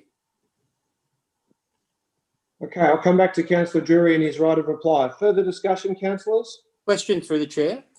Yes, Councillor Stamoulis. Mr. Mayor, I'm wondering whether a change to the minimum rate of $720, of course, adjusts the whole rating formula right through. So I'm just wondering if anyone has any knowledge on that before I vote. An adjustment to the rating structure to the minimum of 720, how might that now impact on the rating structure? So I'll put that question, which is in relation. Can I indicate that I will not support it for precisely that reason? It will just stuff up all the work that we've done. Councillor Drury, no, you'll get a right of reply subsequently. Councillor Stamoulis has put a question to the council officers in regards to the impact on the overall policy of the amendment proposed by Councillors Steer and De Cruz. I'll put that question to the General Manager. Through the chair, I must admit I was not involved in some of the earlier consultations with councillors, but my understanding is that councillors were provided with a series of options of various impacts of different levels of minimum rates. So my understanding is that work was already done, and following feedback from councillors, certainly officers gained the impression that the overall rating structure with the $850 minimum rate seemed to resonate with the majority of councillors that were involved in those consultations. But if there are any other officers that wish to comment, I'm more than welcome to do so through the chair. Perhaps I might jump in. It's Liz here, councillors. In the briefings that you were provided as recent as last week, there was 2 options presented to you. The first option, option 1, set a minimum rate at $710 per annum, with what we then called option 5 being the recommended option preferred by staff, set at $850. So you have with you an analysis of a minimum rate set at $710. Thanks very much for that. Further discussion, councillors? Can I ask your question? Just a second. Councillor Stamoulis, did you wish to speak? Oh, you already have spoken, haven't you? Okay. Thank you. Do you have a further question? No further, thank you. Okay, Councillor Kiat. I've got a question, and it relates to the amendment that's been proposed. So the question through the chair is about the difference between the impact of the 850 minimum and the 710 minimum. So I guess there's 2 parts to the question. First part is it right that the 850 minimum will lead to less assessments having a larger increase? And the second part of the question is can we draw any conclusions about what kind of households will be affected by the increase in terms of the market value of their property as compared to the unimproved land value of their property in relation to the two options? I'll put those questions to the officers. Through the chair, and I will defer to other officers who may wish to contribute to this, but my understanding is that the $850 minimum had two effects. One, it was seen to be a more equitable way of funding our base level services across the local government area, noting that as development occurs, there will be potentially, additional pressures put on local government services, and that $850 was a way of ensuring that that new residents were contributing to those services. I've forgotten the second part of that question. Look, it wasn't so simple, but I'll reiterate it. I guess the suggestion has been that, well, a lower minimum will mean that lower value properties in terms of market value will be less severely impacted. And this is a question that I asked a lot of questions to the consultant about. And my understanding was that that's not the case, that in fact, the unimproved land value, which is the basis on which we must collect rates because the state government only allows us to collect rates in that way, does not have any necessary correspondence with the market value of a property. So all we can do is look at what option has the least significant impact in terms of the size of the change and choose that option to try and ameliorate the impact on those households that might be lower market value and therefore less able to pay. So I'm seeking to confirm my view on that, and I know that's straight into a speech, but I think that that might help clarify what I'm after. Through the chair, it's certainly my understanding that there is no specific relationship between unimproved capital value and the nature of the improvements or the improved value of the property. So your suggestion, I think, is correct. Just to make an additional point in relation to the notion of assisting pensioners, there is an underlying assumption, I think, in that voluntary pension rebates and pension rebates all go to the lowest value properties, and I don't believe we've actually done that analysis. That lowest value properties, that all pensioners are in lowest value properties. Thanks. I'll just speak briefly. And yes, thank you for answering that question. I just want to speak to the item and also the amendment. Firstly, I'll explain why I won't be supporting the amendment in relation to the minimum. I think that it's pretty clear. Excuse me, just before Councillor Keogh has, I just want to correct something about the amendment. As it's been clarified about the minimum rate in option 1, I would like to amend the proposed amendment to $710. Okay, and not thank you. $720. And Okay. and now I'll over to you, Councillor Keogh. Thank you. Okay, thank you for that. I'm quickly becoming redundant here. Not a bad thing, probably. Councillor Keogh. Thank you. Thanks, Councillor Steer. I still will be not supporting the amendment.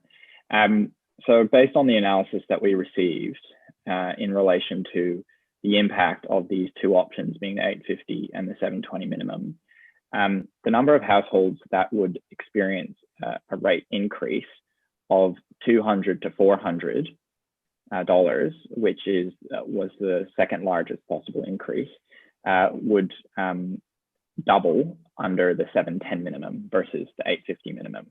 And I think what we need to try and achieve with this process is the lowest impact on the largest number of households that we can.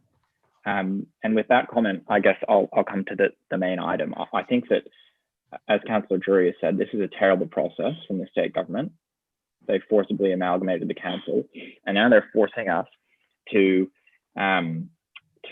without any transitional period. Mr. Mayor, how long has Councillor Kiat been speaking? 1 minute and 41 seconds, according to the clock, Councillor Passis, and I'll allow him to continue. There were questions previously. Okay. Okay, thank you. Councillor Kiat. So it's been a terrible process. In addition to that, the state government hasn't even bothered to implement the recommendations of the IPART report that would actually allow us to have a more sensitive rate structure that would actually allow us to address some of these issues that we've been discussing, particularly implementing a progressive rating structure. It's just something that we can't do under the existing system. And it's absolutely atrocious that they would have the gall to tell us we have to, by a deadline, reach a harmonized rate structure when they won't even implement the recommendations of the independent pricing tribunal. So we're in a very, very difficult situation, made all the more difficult by the fact that whatever option we choose, it's going to have a very significant impact on one area, being the old Marrickville LGA, in a very adverse way.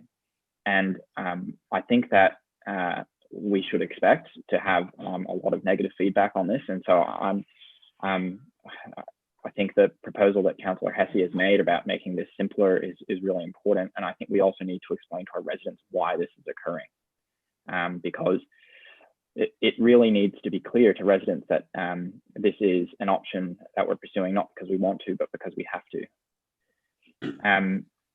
Finally, I'll just say that, while there are some benefits to residents in parts of the ward that I represent, there are also some significant disbenefits, particularly in the Dulwich Hill area that forms part of the old Marrickville LGA.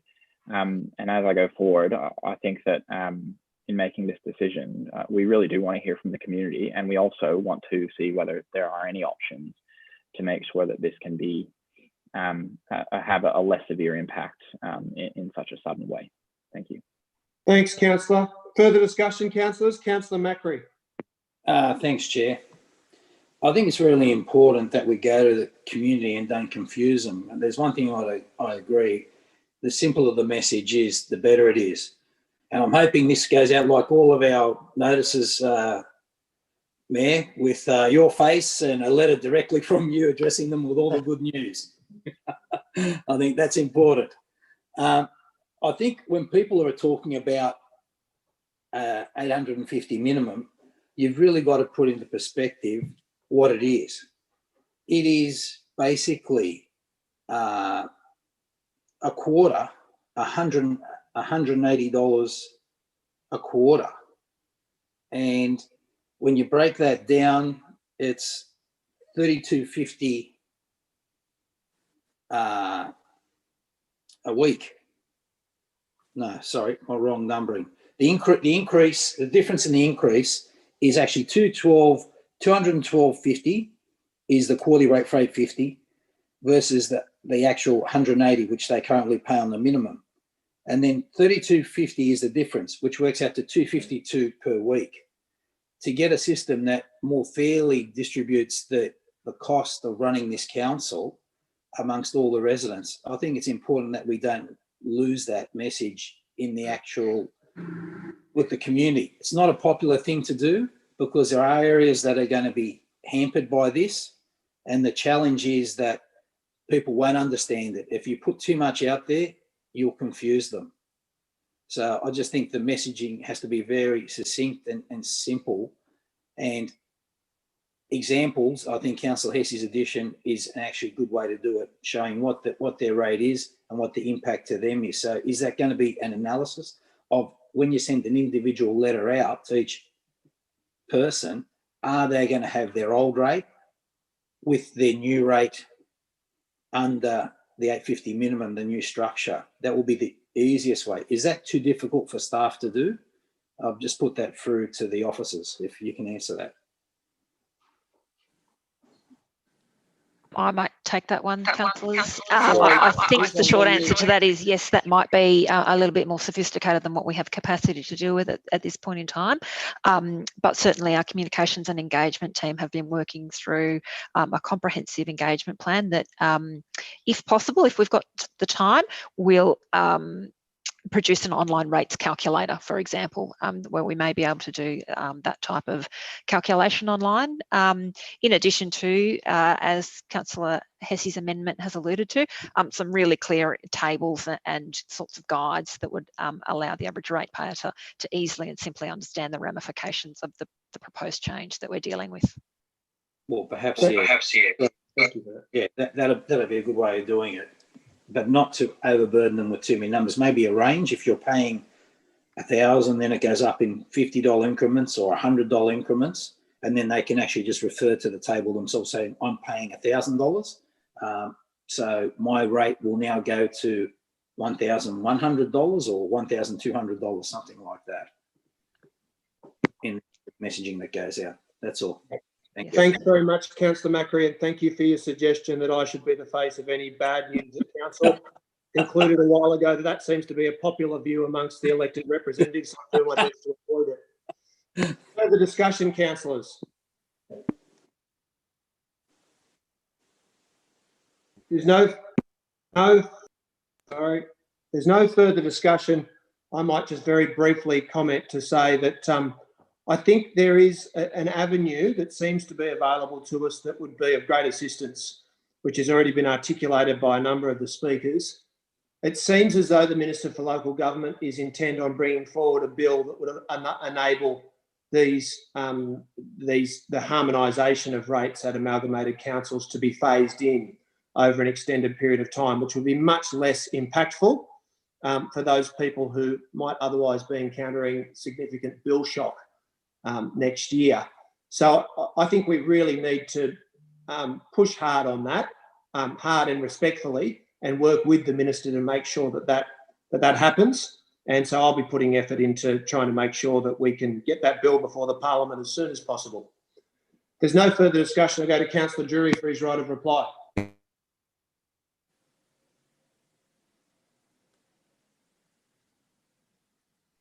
Mark, you're on mute. Councillor Drury, are you there?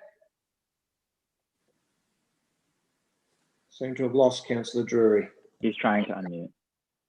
Right. I've come off mute. Thank you, Mayor, and thank you, councillors, for one of our more reasoned debates on a serious issue.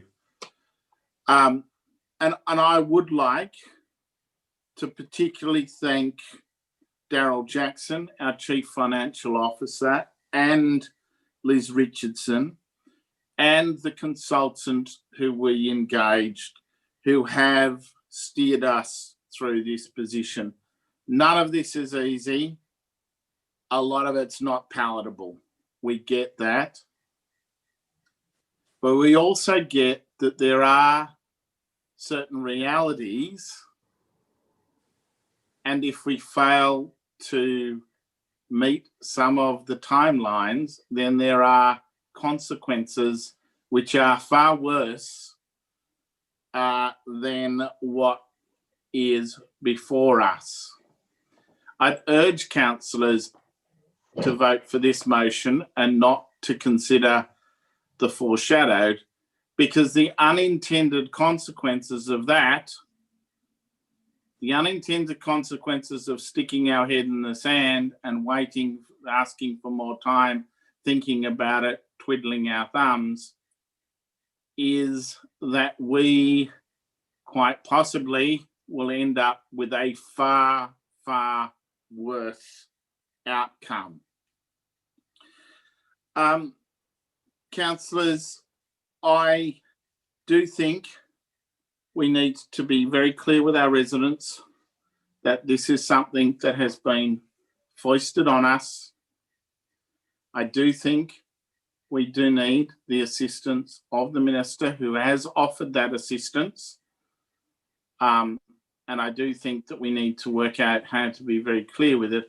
I also hope that during the debate and the discussion on this, that there are not councillors who seek to make mischief in relation to this. There are not councillors who wish to spread half-truths. There are not councillors who wish to confuse matters, but we attempt to be able to explain to our residents in a clear and succinct fashion. I'd urge all councillors, and I thank all councillors for your amendments and suggestions along the way, and the officers for the assistance, and I'd urge all councillors to support the motion as amended. Okay, thanks very much for that, Councillor Drury. So we've got the primary motion from yourself. We'll need to deal with the amendment first of all that's been moved by Councillors Steer and De Cruz, which would be an amendment only to the primary motion. So we'll deal with the amendment, then we'll vote on the primary motion. If it's defeated, we'll then vote on the foreshadowed motion from Councillors Stamoulis and Passis. So I'll put the Steer De Cruz amendment, which now reads that the plan be amended. Sorry, can I just ask the minute takers just to allow me to see the wording? Thank you. That the plan be amended to place on exhibition a minimum rate of $710. All those in favour, please raise your hands and keep them raised. In support of the amendment, I have Councillors De Cruz, Stamoulis, Steer, Iskander, Passis,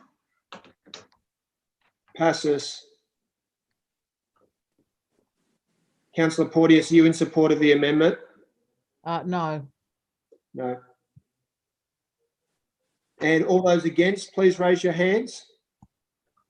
Against, I have Councillors Drury, Lockie, York, Hesse, Rescind, McKenna, Macri, Kiat, and myself. That has been defeated. We'll now deal with the primary motion moved by Councillor Drury, seconded by Councillor Steer. All those in favour, please raise your hands and keep them raised. In support, I have Councillors Drury, Lockie, Steer, York, Hesse, Rescind, McKenna, Macri, Iskander, Kiat, and myself. All those against, please raise your hands. Against, I have Councillor De Cruz, are you for or against this motion? Councillor De Cruz? I'm for it. Okay, sorry. I'm for it. Yep, got that. So Councillor De Cruz is for yes. It. Thank you. Councillor De Cruz is for the motion. Against, please raise your hands. I have Councillors Stamoulis, Passis,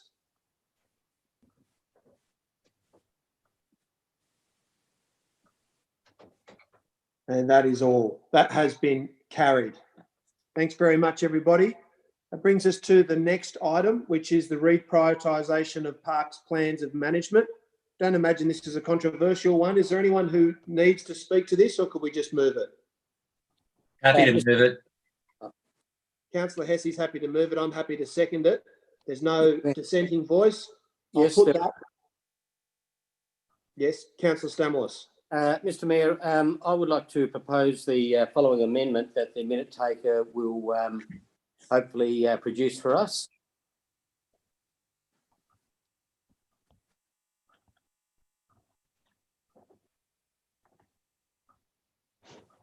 And I'll speak to that right now until it comes up. That is that any location chosen for a skate park needs to be based on wide community consultation. And the reason that I say that is that we know there's already a high level of concern. Sorry, Councillor Stamoulis, we're dealing with item 2, which is about just the prioritisation of plans of management. So it's not in relation. Sorry, Mr. Mayor, I've got the wrong one. Mr. Mayor, can I speak? Yes, Councillor Passis. Yeah, through you to the officer concerned. Can you tell me why Pratton Park has had no plan of management? I'll put that question to the officers. Through you, Mr. Mayor, in short, no, other than that my team have been working on the Pratton Park plan of management over the last 8 months or so, and we would expect that that would be presented up early in the new year. I find it very interesting. Is there any background on this, that small little pocket parks have plans of management, and a park with so much going on like Pratton Park doesn't have one? I think that question it had one. Passes. Yeah. It had one, Councillor Passis, but it's expired. Yeah. Okay. Thanks very much for that, Liz. I think that question's been answered. Councillor Passis, did you wish to speak to the item, or can we move on? Okay. I'll put the motion moved by Councillor Hesse, the officer's recommendation, seconded by myself. All those in favour? Against? Declare that carried unanimously. That brings us to item 3. I'll move the officer's recommendation for adoption of the plan of management, but I'll withhold my right to speak. Is there a seconder for the motion? Seconded by Councillor Drury, it appears. Do you wish to speak to it, Councillor? Simply to observe that it is a terrific plan of management for a very valuable part of our community. A part of our community that is used and loved not just by those in Leichhardt and those who live around it. It is, well, we've all done the Bay Walk, haven't we? We've probably all kind of had picnics there. It is, some of us have had a swim. Some of us would love to see the skate park. It is a great part of the community, and this is a great plan of management. May I speak, please? Yes, Councillor Passis. Through you to the officers, if someone can explain something to me. We're talking about the rowing facility. Is there a plan to build a structure on the park? Is there? I'll put that question to the officers. Through you, Mr. Mayor, what's proposed is in the master plan itself, makes provision for a second rowing facility. So there is an existing rowing club at the bottom of Glover Street. What's proposed is within the master plan itself, a potential location for another rowing club as proposed by the Balmain Para Rowing Club that clearly requires more investigation and more detailed work, but the plan simply makes provision for it in the master plan. So it's 2 different clubs? That's correct. Same club. Thank you for that. Further discussion, councillors? Yes, Mr. Mayor. Mr. Mayor, I didn't have an answer to that. Is it 2 different clubs that are going for this, or the same club? Sorry, I'll put that question to the officers. It's a separate club, councillor. Thank you. Councillor Stamoulis. Yes, Mr. Mayor, sorry.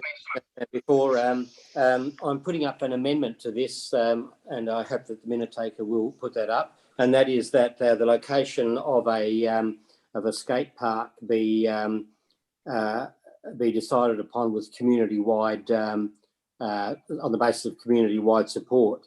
And, we've heard councillors talk about this area. Councillor Drury mentioned quite accurately about the high intensity of usage of this area, which is, as mentioned, which is fantastic for all the visitors and people who come to the pool, to the gym, to Leichhardt Ovals 1, 2 and 3, to the childcare centre, through to Callan Park, through to Montage, using the Bay Run, going for picnics, using the boat club and having council events.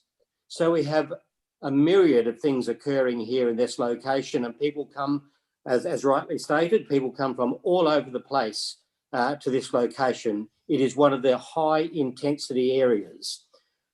Putting additional load on residents in places where they cannot take on that additional load and capacity needs to be thought through very carefully in the interest of those of that part of the community that takes on this load within this wonderful area of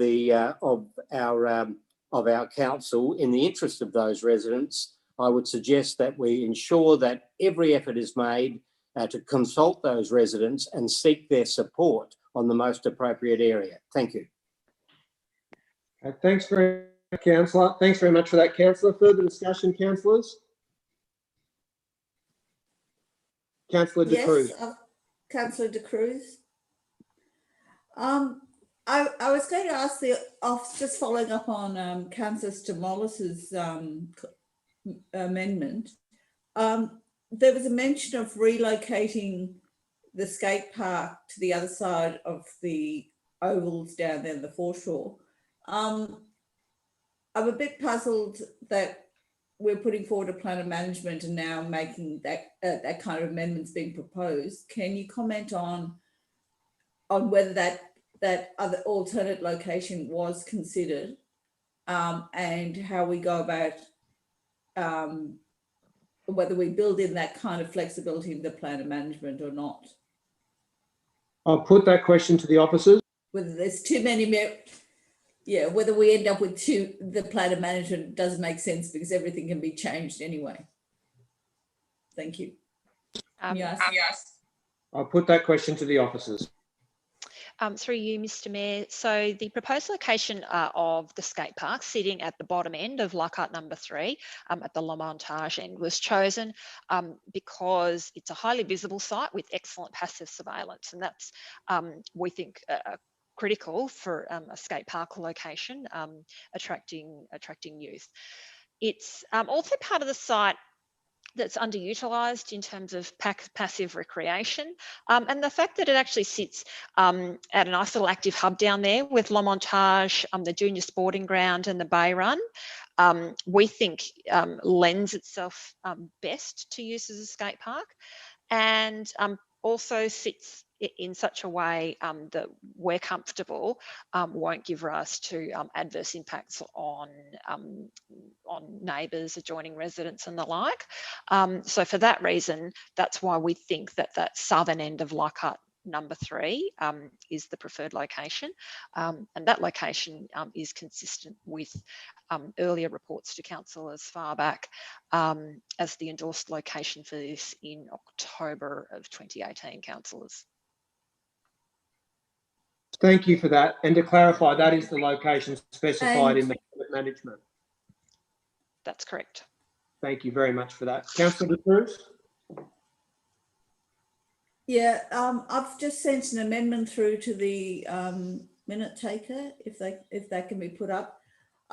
It just is really in relation to incorporating synthetic fields into the plan of management, given I appreciate where people the speaker earlier tonight saying that it allows people to play 24/7 on the sporting grounds, but I think we're realising that may not be the case, that the synthetic turf does not allow people to play that extensively, and I think later on in tonight's agenda we're actually asking for some reports to come back on really whether the longevity and other factors relating to synthetic turf, what issues have come up with synthetic turf, so that we can do proper costings and realise what's happening with it before we make decisions to move to synthetic turf, and perhaps we may be better off to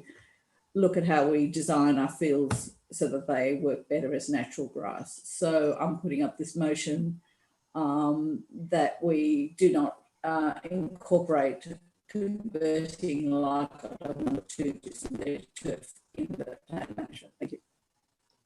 Okay, thank you for that. I'm having a few problems with reception, I think, at your end, Councillor De Cruz. I could be wrong, could be mine. My device is pretty old and worn out, but I think there might be a few issues there if you want to have a look at your reception. Further discussion, councillors? Okay, if there's no further discussion, I'll just go to the amendments. Councillor Stamoulis, I'm going to rule your amendment out of order because the location of the skate park is actually specified in the plan of management. That's the point we're up to, in which we're adopting the plan of management, in which all of the facilities need to be identified and specified, their location, that is. So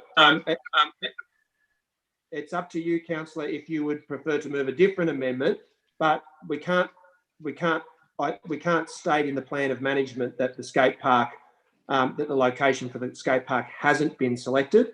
And as you know, councillor, that location is the one that you and I identified in the motion that we moved back in 2018, as has been referred to by the officers. So that amendment is out of order. In regards to the amendment from Councillor De Cruz, I'll just check, is there a seconder for that amendment? Yes, Councillor Steer is seconding. Do you wish to speak to it, Councillor Steer? Yes, briefly. I think everybody who's listening to this knows how I feel about synthetic turf. It is a myth that it is superior to normal natural turf for a number of reasons. One, it is environmentally unsound because it is plastic based. Two, it is because it is a heat sink and it needs to be kept wet in the summertime so that people can actually play on it. In the heat of the day, it's actually impossible to play on it because it can get so hot, which is not good in this era of climate change. Natural grass also provides a habitat for insects and bacteria that are necessary for the environment. And just because they're tiny and we don't see them or we think they're a bit creepy doesn't mean that they don't matter.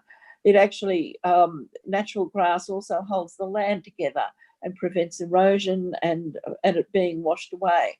Synthetic turf also has been found to create more injuries than natural grass. And that is because it is not a soft surface. It doesn't hold the ground together. It's just placed on top of the ground, so the impact of injury is greater. Yes, it is very convenient because it doesn't need to be mowed, but that's really about the one thing that you can say for synthetic turf compared to natural turf. And therefore, really, we need to stop this mad rush to coat every sporting surface with synthetic surfaces and restore them to natural turf. It's better for the environment, it's better for the players, and it's better for everybody else who likes to use those grounds. Thank you. Mr. Mayor. Yes, Councillor Stamos. I would like the right to speak to my amendment if I could. Well, Councillor Stamos, you have already spoken to your amendment. No, I haven't. Mr. Mayor. Sorry, you have, Councillor. Now, if you'd like to disagree with my ruling, you're more than welcome to move a motion of dissent. But I think it's fairly clear cut. I would suggest if you have a different amendment that I'd be happy to consider it. I would like to ask whether or not that amendment can be excluded. I would like to ask the relevant officer whether that amendment is out of order. I think the amendment is in order. The community, we went out with the community council. I'll call the meeting to order. Who rejected that location. I'll call the meeting to order. Yeah. Councillor Stamos, I've made a ruling. I'm just going to put this question to the Manager of Governance or to the General Manager. We're adopting a plan of management tonight. Councillor Stamos is proposing that under the plan of management that the location of the skate park not be identified, and I'm ruling that that's out of order. So I'll just get advice on whether in a plan of management a facility can be included but not have a location identified. Through the chair, I'd certainly believe that your ruling is actually correct on this. Plans of management are the result of an extensive process of community engagement where various views are filtered out, and the final result is in fact on the basis of local community support. So the suggestion that the location in the current plan of management has not been the result of local community consultation seems a bit unusual. In terms of plans of management themselves, they're intended to provide certainty to the community about how the park is actually going to be developed. So the notion that you would have a floating element that could in fact place at risk other elements of the park by displacing it would simply be unworkable.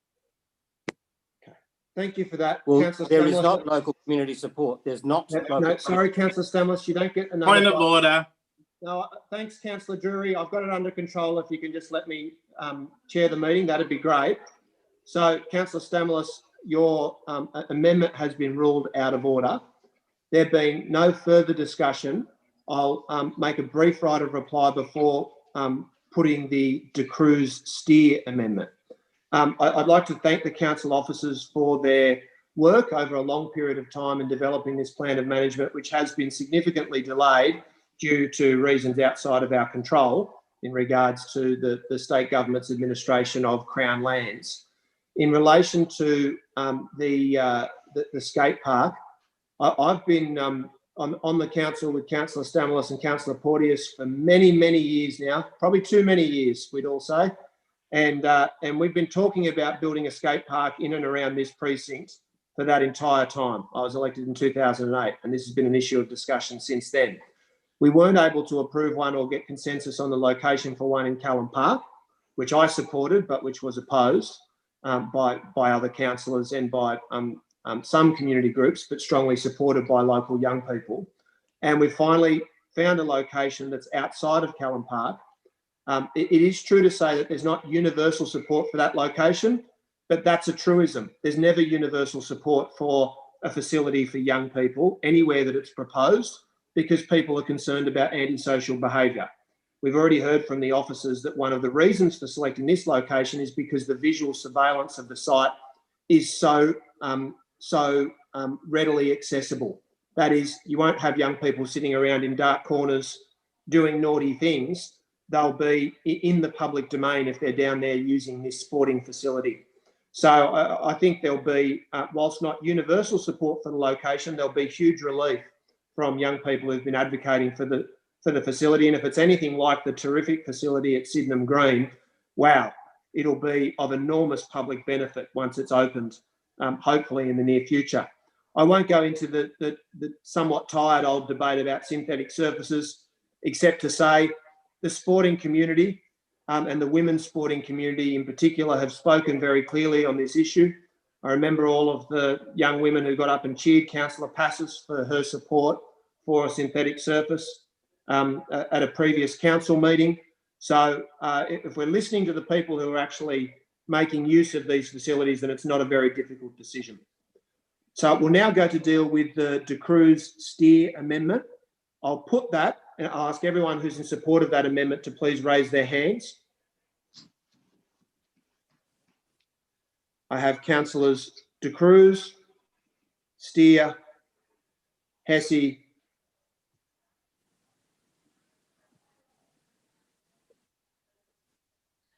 and all of those against. Against, I have councillors Stamoulis, Passos, Drury, York, Rescind, Macri, Lockie, Iskander, McKenna, Kiat, and myself. We'll now go to that's been defeated. We'll now go to the primary motion. Primary motion moved by myself, seconded by Councillor Drury for the adoption of the plan of management. All those in favour, please raise your hands and keep them raised. In support, I have councillors De Cruz, Drury, Steer, York, Hesse, Rescind, Macri, Lockie, Iskander, McKenna, Kiat, and myself. All those against, please raise your hands. And against, we have councillors Stamoulis, Passos, and I believe that is all. That has been carried. Thanks very much, everybody. That brings us to item 4 of the officers' reports. That's the heritage listing of 389 Illawarra Road. Chair, if I can move the motion. Councillor Hesse. Councillor Hesse, yes, do you wish to speak to it? Yes, I do if I can. And I'm sorry, I've just got an aeroplane belting overhead, the glories of... That's how we know you're in Marrickville. Yes, you know I'm absolutely in Marrickville. That's right. Yes, it is good to know that people can get around, of course. So I have to say, very pleasing that it would be good if our Premier could insist on public transport having mandated masks. And I digress. In discussing this issue, I'd like to thank the staff, of course, and the residents who spoke, and the visitors who spoke as well.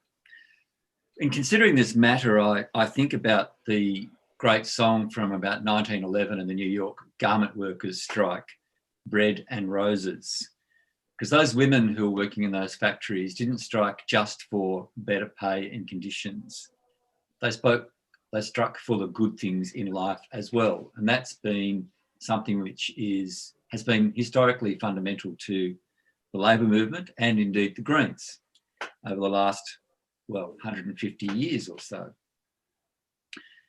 Where does that come in with this recommendation? It's because architecture and heritage are the roses, particularly on our streets, which excite us, annoy us, tell us about our history, tell us about our past, and stand as a testament to the aspirations of the past as well, and gives us a bit of a clue, a bit of a mystery about what we did, what we thought.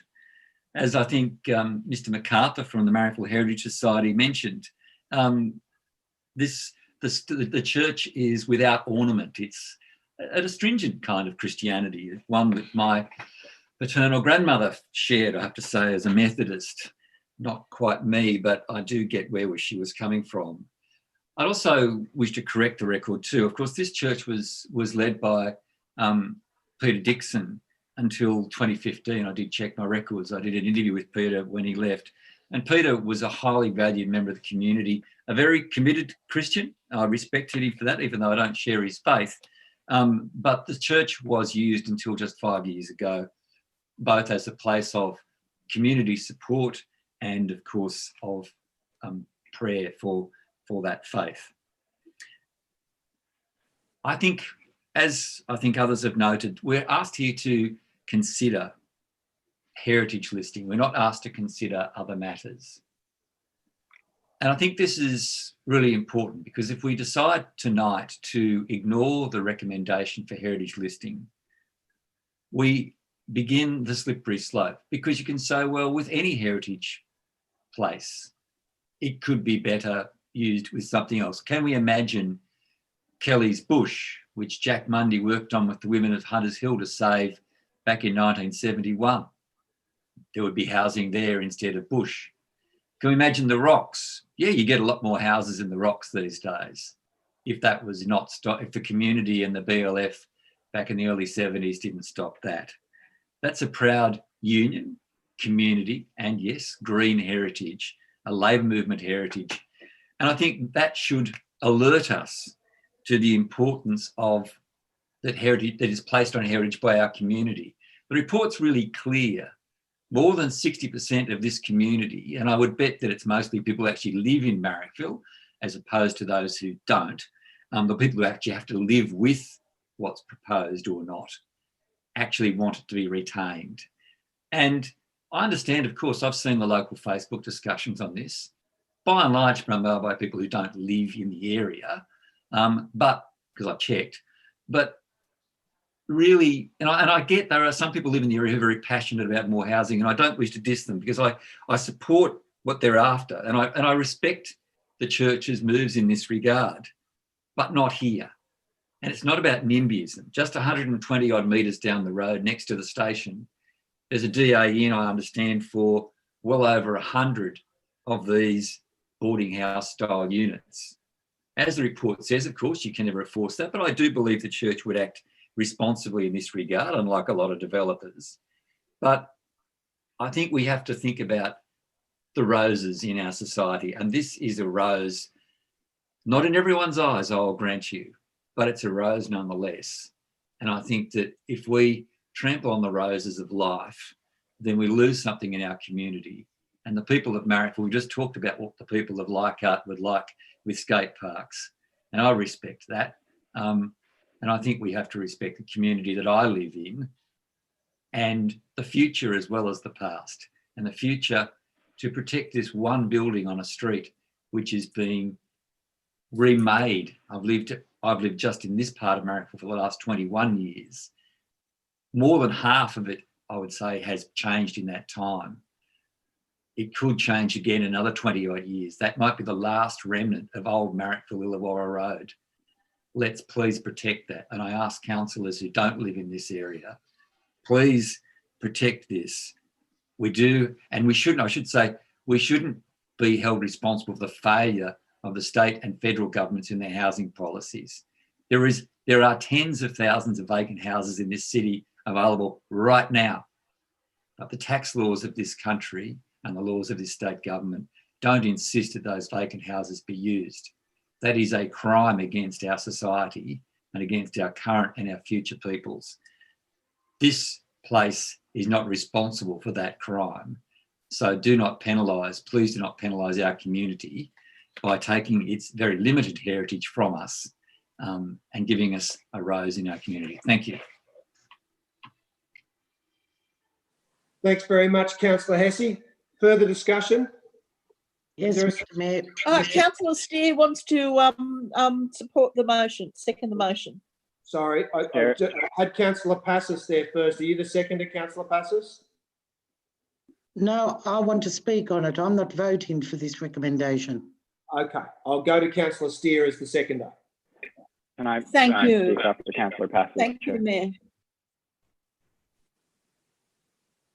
Yes, I would like to commend all the speakers who spoke on this tonight. The president of the Heritage Society certainly told us a lot about the history of this building that we didn't previously know, and the people representing the Church of Christ were also very sincere and helpful in their comments.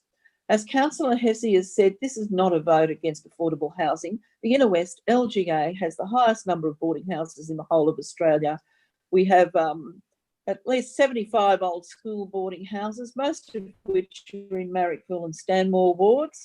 And now we are seeing in recent years a proliferation of modern style boarding houses, which are small studios aimed at students and other people who are interested in low cost housing. But it's not social housing. It's not for people who are disadvantaged. Possibly the Church of Christ may have a different view about that. But the boarding houses that we are seeing being put up, while being more affordable, they're affordable because they're smaller and they're more compact, and they don't meet the needs of everyone who needs housing in this area. It certainly wouldn't suit families or anything like that. But and as Councillor Hesse has pointed out, there's already another very large development literally down the road in Marrickville. But we have to strike a balance between the needs of people for affordable housing and the needs of and the needs of other things. Life is not all about bread and bills. Life has to be about some other things as well, and it has to be about things that make life worth living. We've seen with the new Marrickville Library development which has incorporated historical buildings, namely the historical section of Marrickville Hospital, brilliantly into that building, and has managed to provide open space and housing on the same site.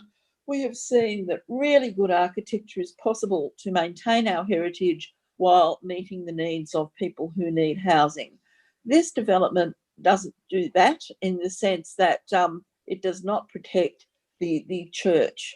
That church is important to the streetscape of Marrickville. It's important to the history of Marrickville. And people have long thought that Marrickville is just a place where things like that don't matter because it's full of disadvantaged people who don't have the same interests as everybody else. We know that's not true. We know that everybody loves Marrickville, and we need to be proud of Marrickville, and that's why we need heritage. Thank you. Thanks very much, Councillor Steer. Councillor Passos. May I speak after? I've got Councillor Councillor Passos, then Councillor Kiat, then Councillor Drury. Yes, Mr. Mayor. What's wrong now? Look, Often I'm in awe of architecture when I see some of the churches, the overseas churches, St. Mary's Cathedral, the churches that we have here. I sit back and think, without the tools and the engineering that we have today with what we build, how did these people do this? These are things to be protected. When something is really different and has merit, something that stands out. Looking at this building reminds me of an electricity substation. It has no heritage merit whatsoever. Its use-by date is up. I heard mentioned about the new Marrickville Library. It would be, to me, one of the most ugliest buildings I've seen in my life. It looks like an aircraft hangar. Right opposite the Heritage Catholic Church and the school. Now, let's be sensible. Take away whether it's social housing, affordable housing or not. This property, if you take away the right-hand window, is an electricity substation that they have in Petersham on Canterbury Road. It has nothing nice about it. We heard it called a rose. I call it a thorn in more ways than one. I am totally opposed to this. These people have a right to do what they want to do. It's their property. It was not listed. You come along and list at the 11th hour is wrong. For whatever reason it wasn't listed previously, that's not to have anything to do with what we're discussing today. I will be voting against this forced heritage listing, and I really feel for the people. And whoever lives in it, it doesn't matter. It won't always be new. The accommodation won't always be new. There'll always be people that need different type of housing. So I urge councillors to see what this organisation is about. It doesn't matter who it's housing somebody. We can sit back and say we're all right, we all have our roof over our head, and we can always start the political games, always going after the government. That's not what we're here for tonight. So I urge councillors, let's be sensible. It's an ugly building, and do not vote for this recommendation. Okay, thank you for that. Councillor Kiat. Thank you, Chair. I'd like to propose a foreshadowed motion. I've given the wording to the minute taker. This is an issue that I've thought about a lot. We voted on it previously, and I think I voted for the progression towards the heritage order. And the DA was described as a boarding house development. And on that basis, I have very little interest in boarding house developments because my experience with the boarding house SEP is that it's not affordable housing. It's not affordable housing. There's no requirement for boarding houses generally to be managed by a community housing provider or to be affordable. And in fact, it's just a development loophole. But subsequent to that item being reported to council, I did learn more information about what development is being proposed here. And it's quite incredible. It's quite unique. And I think it says a lot that we had the CEO of Shelter speak to us tonight. And I think that speaks really to how important that this project could be, and the goodwill from both the landowner and from the architects. So look, we're obviously dealing with a really difficult situation where we have an independent architect's report which says that this site has heritage value, and that's supported by the community, and I think that we need to recognize that. But I think that we also really need to focus on how we can deliver affordable housing in our area for people who need it. And that matters a lot to people who need it, to be honest. And if you're paying rent, I pay rent, I hate it, and I'm on a full-time income, a decent income. If you're on a fixed income, if you're on New Start or you're on a pension, paying rent is really hard in this city. And we don't want the inner west to become a playground for the rich. We want it to be a diverse area. and we want it to be a place where poor people can live, where working families can live. So I think it's really important that we also respect the heritage of churches that want to serve the poor and serve their community.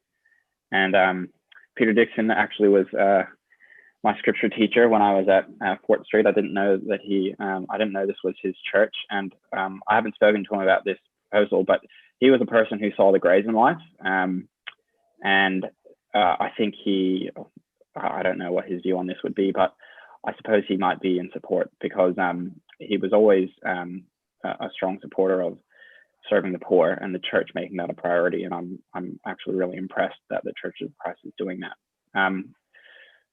I've used up my time, but if I could have just 30 seconds, I'll speak to what I'm proposing, which is simply that we note the heritage significance of the site, but that we don't proceed with the planning proposal for heritage order in its current form, and that we seek to work with the proponent, the Church of Christ Property Trust, and with Nightingale House to discuss how this project can proceed in a way that incorporates the heritage elements of the site that that we do need to recognise. I don't agree with Councillor Pappas. I'm not a heritage expert, but heritage people and locals are telling us that there is heritage value there.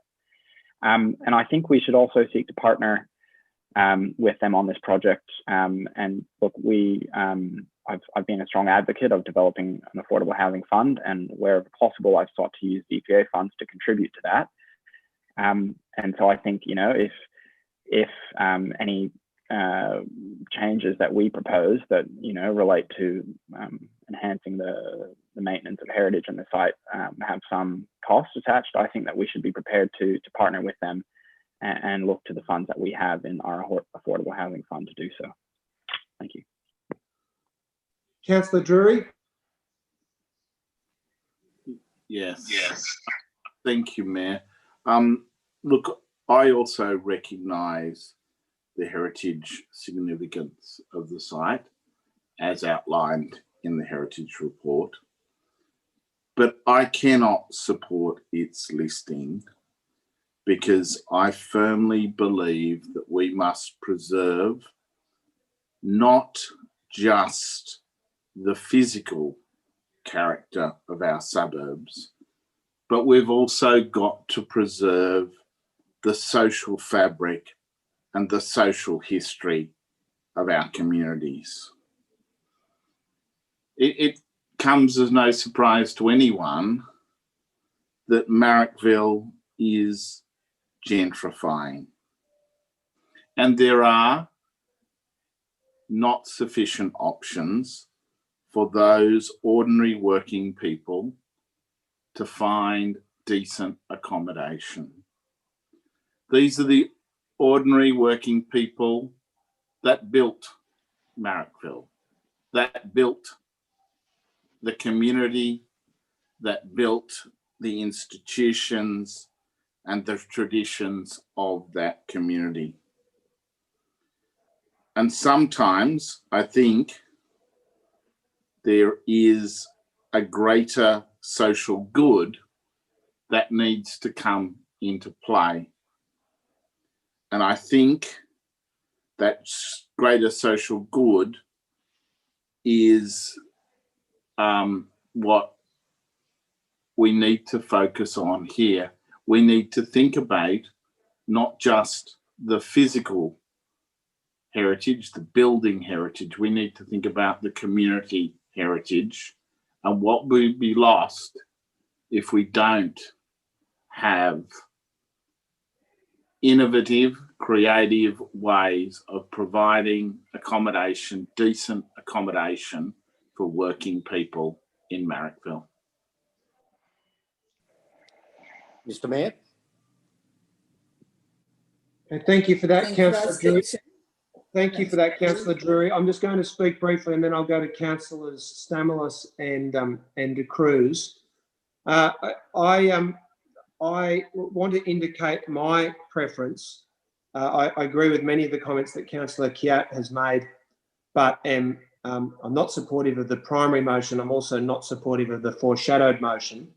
and would prefer simply that the development application that has been lodged by the proponent be allowed to continue. And we've had advice already that, given the matter is before the Land and Environment Court, that will be a factor in the decision of the court. If the council doesn't choose to put a heritage order on the site tonight, then this application can actually proceed in all likelihood, and the affordable housing outcome can be achieved. I want to compliment the Churches of Christ.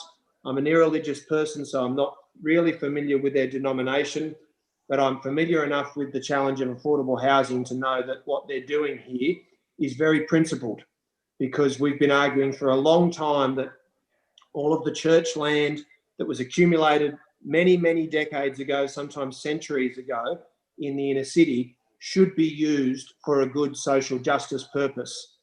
That's what Jesus of Nazareth was on about, that the church should be an instrument of justice and that it should serve poor and working people. And in this instance, that's exactly what this church is seeking to do. The thing about heritage is that it's inherently subjective. When I look at this disused building, which has been empty and derelict for a decade, I see a building that's come to the end of its useful life cycle. And I see in this proposal, not the proposal before us tonight, but the proposal for affordable housing, a new life for that premises that will uphold the best traditions of Marrickville. That is, allow the community to be a place where people from all kinds of backgrounds, economic and social backgrounds, can live together. To quote, since we're all quoting people tonight, to quote another very important public figure, Jimmy McMillan, who was a mayoral candidate in New York and a candidate for New York governor, representing the rent is too damn high party over recent years. That's the truth about Marrickville. It's true for New York, true for the inner west. Most people can't afford to buy or rent a premises in Marrickville. And so I consider that the greater imperative here. And I also have thought carefully about it and consider that if we were to place a heritage order on this building, what we're voting to do is simply to have it sit empty and to continue to become more decrepit over time. So I'm against the primary motion. I support the spirit of the foreshadowed motion, but would prefer to see the very well thought through proposal that is already before council from the church be allowed to continue on. I'll now go to Councillor. Here, Mr. Mayor, well said. The first thing you've said all night that's been absolutely fantastic. Thank you. Councillor Stamos. Thank you, Mr. Mayor, and I've never heard you quote from the scriptures before. That was well done. I'm broadening myself over time. Thank you. Look, I'm supportive of both the motions on the table. Heritage is vital. We know that heritage is the basis of who we are, our forebears. We know tourism is derived from heritage in many parts of the world. It's a key aspect of the economy is the heritage of particular locations. So that's always vital when we deal with a motion about heritage, is that we must consider all those factors. I would be supportive of Councillor Kiat's motion if he was to rule out point 1, that I would not like to exclude the planning proposal and simply go straight to point 2, which would address those key issues for me. Can we preserve a substantial part or significant part of the heritage while also accommodating affordable housing? So if point 1 could be removed, I think I'd be happy to support that motion by going straight to point 2 and getting that report back. Thank you. Thanks very much for that, Councillor Stamos. Councillor De Cruz.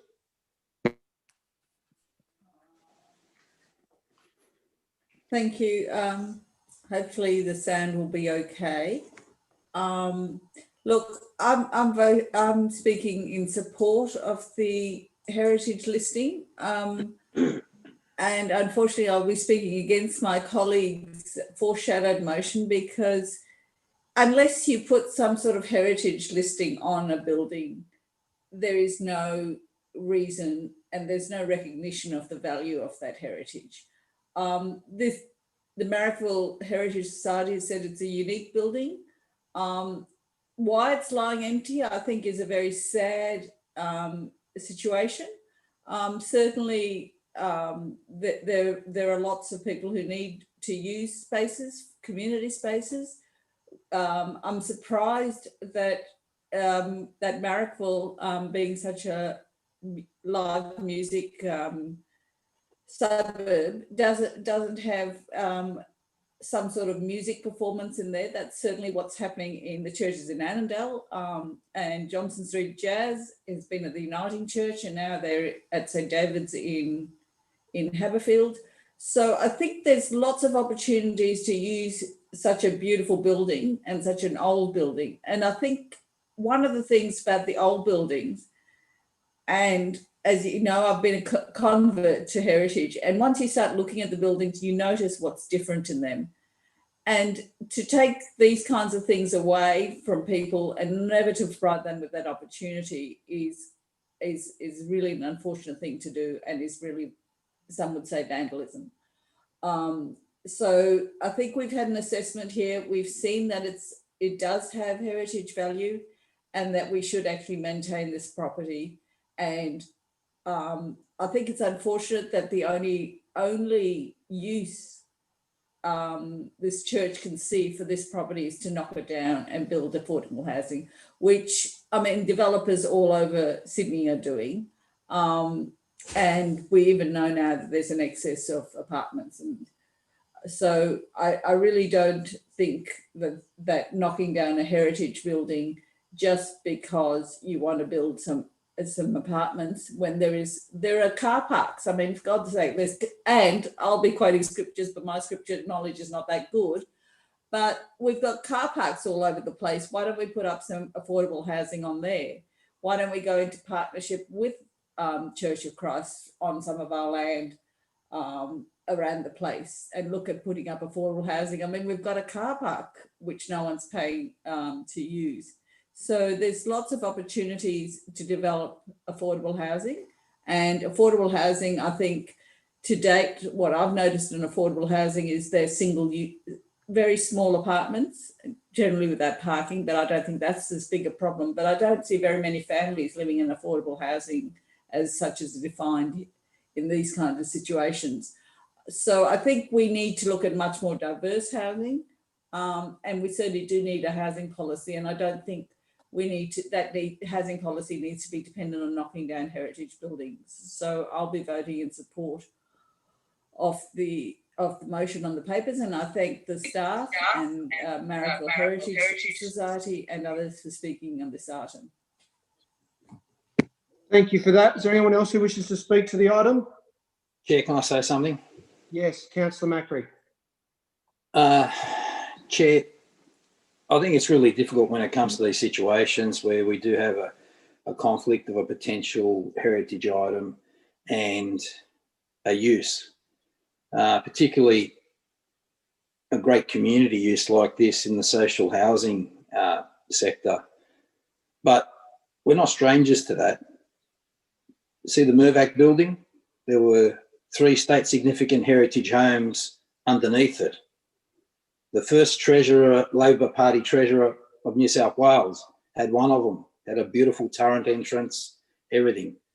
It's now underneath the 12-storey building. And the reason given was community benefit. State significant heritage, it's on the register.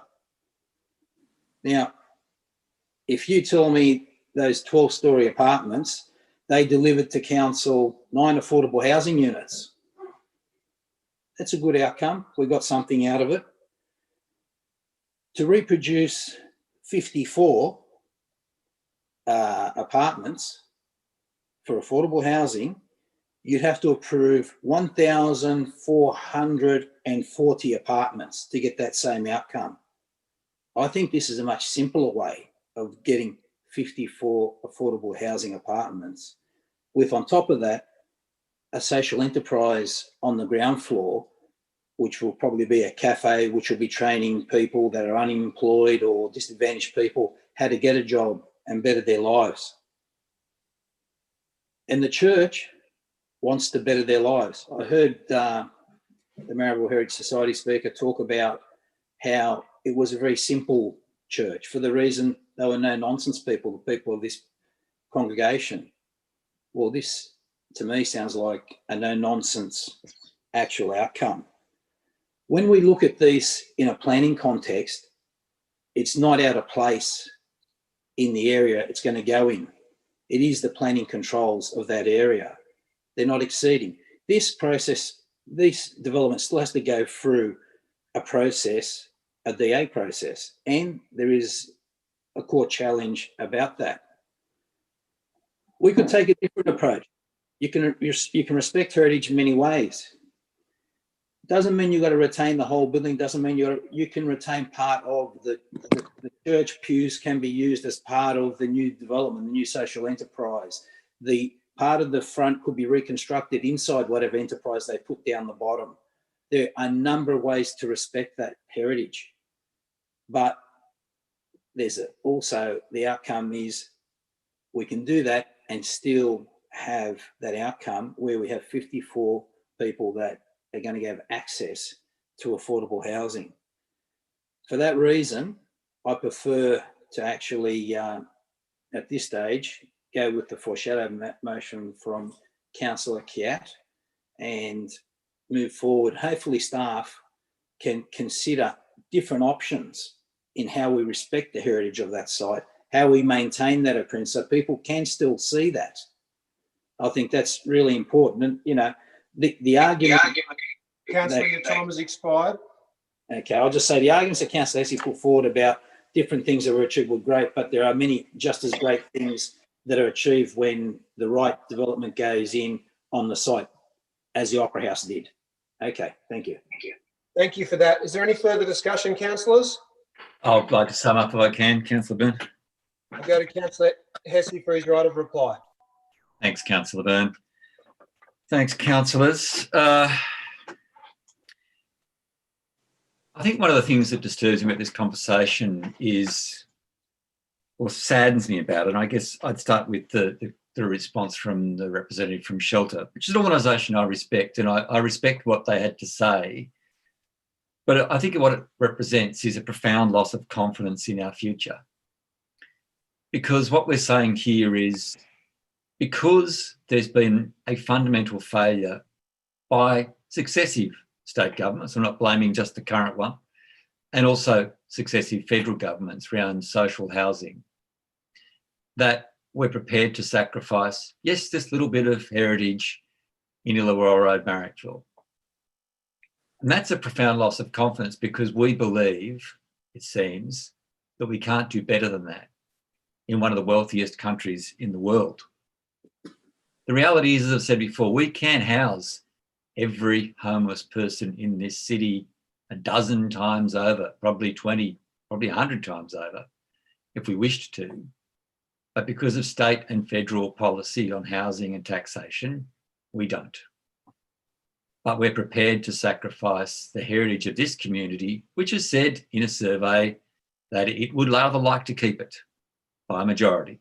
That's the people who actually live here, like me. I should say I didn't actually respond. I thought I'll let other people have a say. And I'm listening to them because they're my community I live in. And it's not about NIMBYism. It's about a diverse society. I believe there are two parts of this expanded local government area which have high levels of people in social housing. One is Balmain, I understand, and one is South Marrickville, this very community, the very community that Peter Dixon served very religiously, if I should say. And I've been in contact with Peter on this. I'm in contact with Peter on a range of things. Peter chose not to respond. I think he's respecting the fact that he's no longer in the community. And I should say, what hasn't been vacant for 10 years, I'll say it again, it's been vacant for 5, and that's the church's choice. We're also in this situation because of the amalgamation. This matter came to the administrator who for reasons we don't know, and I have no reason to guess, I'm not going to second guess why, but he chose not to list this and a number of other items. And so we're down the track. I don't think that's fair and reasonable. I think when we look at the kind of housing, this is not diverse housing. This is single unit housing for one person or maybe a couple. You wouldn't want to have kids in it. And I think, yeah, this area has changed. It's changed enormously in the 35, going on 36 years I've lived in Murray. Councillor, I'll ask you to wind up. Councillors, I would say listen to the residents and listen to this, read the report, and I would ask you to support the recommendation of the staff. Thank you.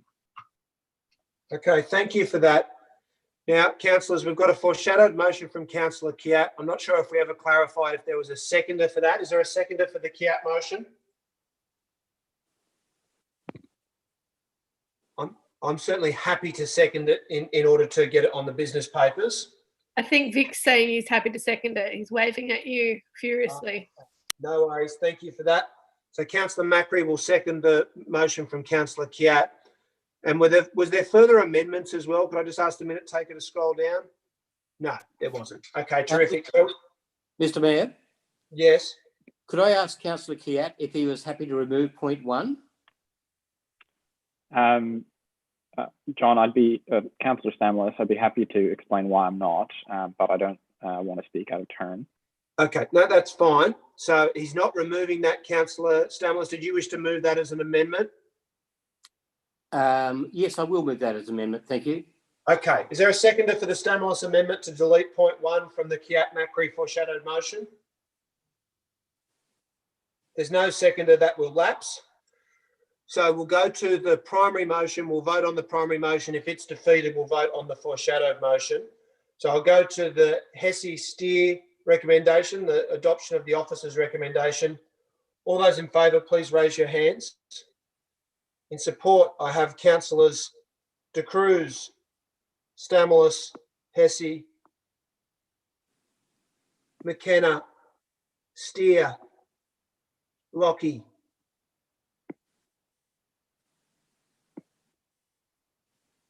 and all those against, please raise your hands.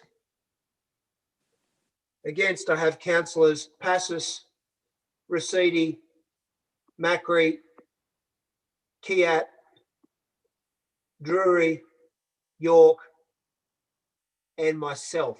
And I believe that has been defeated. So we'll then I'll just clarify that count. I've got 1, 2, 3, 4, 5, 6 in support, and 1, 2, 3, 4, 5, 6, 7 against. That has been defeated. We'll move on to the foreshadowed motion from Mr. Mayor, could you clarify who's absent? I thought we had most councillors here. I don't think we Cam have. and Rochelle are both gone. Yeah, Councillor Iskander and Councillor Porteous are both gone. Okay, thank you. Okay, no problem. We'll move on to the foreshadowed motion. Moved by Councillor Kiat, seconded by Councillor Macri. All those in favour, please raise your hands. In support, I have Councillors Hesse, Macri, McKenna, Kiat, Lockie, York, and all those against.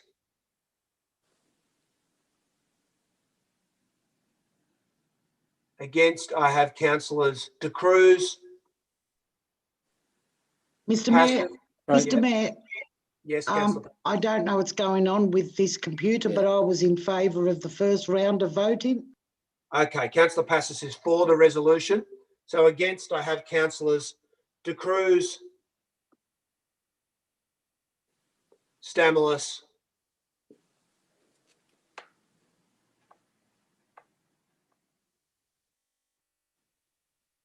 Drury, and myself, which means that that has been carried. I'll just clarify the vote. In support, I have 1, 2, 3, 4, 5, 6, 7.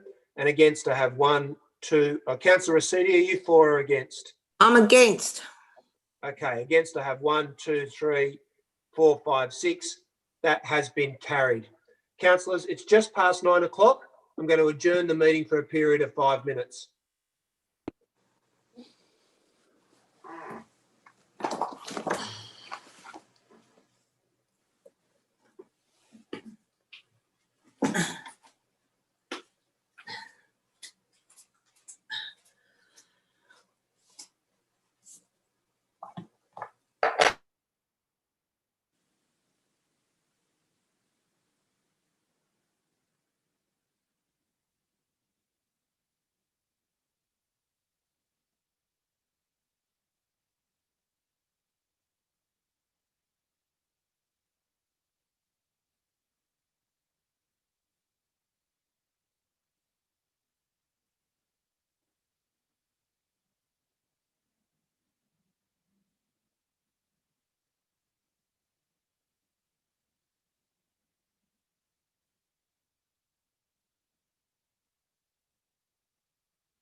Okay, councillors, we'll reconvene the meeting in 30 seconds. So if you want to come back with your cup of tea.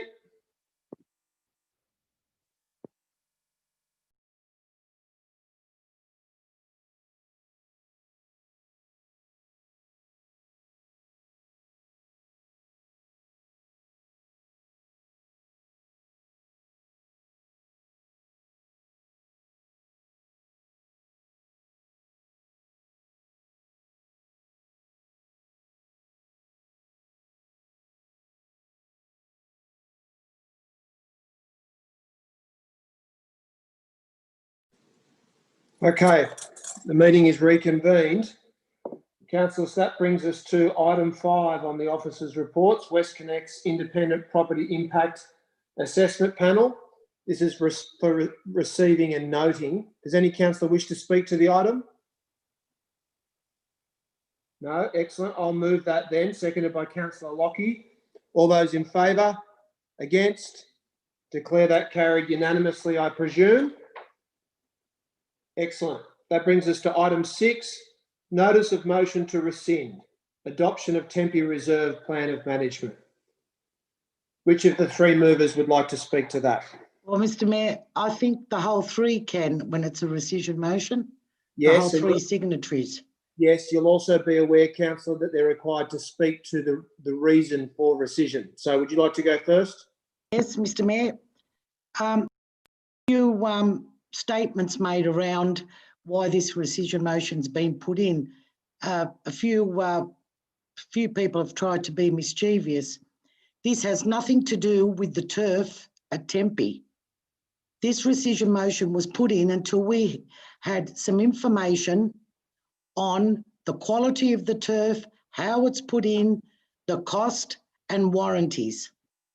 This rescission motion has been put in, and I think clubs should be thankful for this, because if we're continuously replacing turf at a high cost to the ratepayers, then the clubs will have to pay more to use the fields.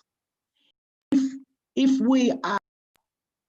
we are open, transparent and diligent with ratepayers' money, maybe we can reduce the costs of the teams having to use these fields. I think every councillor should support this, and as soon as possible, get a report back on the questions that are asked in another motion further in the evening. This is no way, in my view, why other councillors signed it, that is their business and they can explain it. I don't have a problem with turf, and I don't have a problem with the Tempe being turfed. I just have a problem with voting for something that might only last 2 or 3 years and paying a high cost. Thank you for that. Councillor Stamoulis.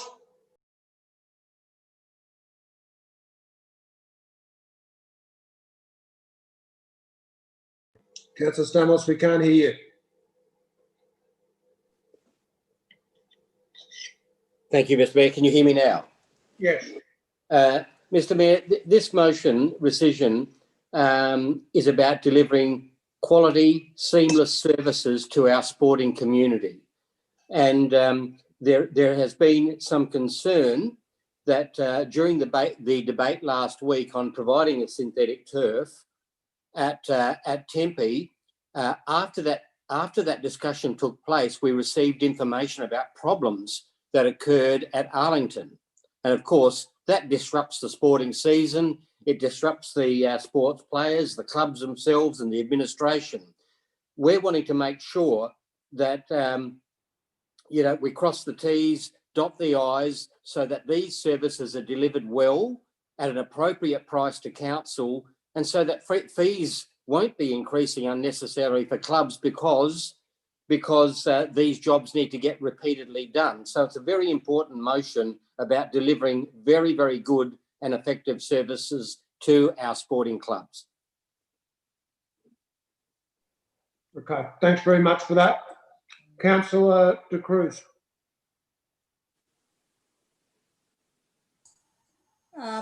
Yes, okay. I'm supporting the rescission motion put up by Councillor Passes on the basis that we really do need to understand with synthetic turf how best it works if we're going to use it, and its lifespan, whether the base needs to be increased, whether the as to what actually fails with these things. And it's not just our grounds that are having problems. There's reports from other grounds where synthetic turf has been rolled out and it hasn't lasted as long. And I think we also have the issues in our playgrounds, etc., about the life expectancy of these synthetic materials. There's lots of synthetic materials around, and there's lots of versions of synthetic turf. I myself played hockey too long ago to remember on AstroTurf, and it was called AstroTurf then. We had to water it down to slow it down so it's actually a playable surface. But it has been going for a long time. There are technologies around, but we really need to make sure that we know what we're doing when we're putting this material in, where we're preparing the base appropriately, that we're actually treating it correctly, and trying to ascertain why the life expectancy on the business model on which we put this material in is not being realised. So that's why I'm supporting the decision of this Tempe plan of management, which involved putting in synthetic turf. Thank you. Thank you for that. Councillor Passos, can I just pose a question that is in relation to the Tempe Reserve Plan of Management? So the foreshadowed motion, were the rescission to be passed, is that council discuss and resolve problems with synthetic turf at Arlington Oval.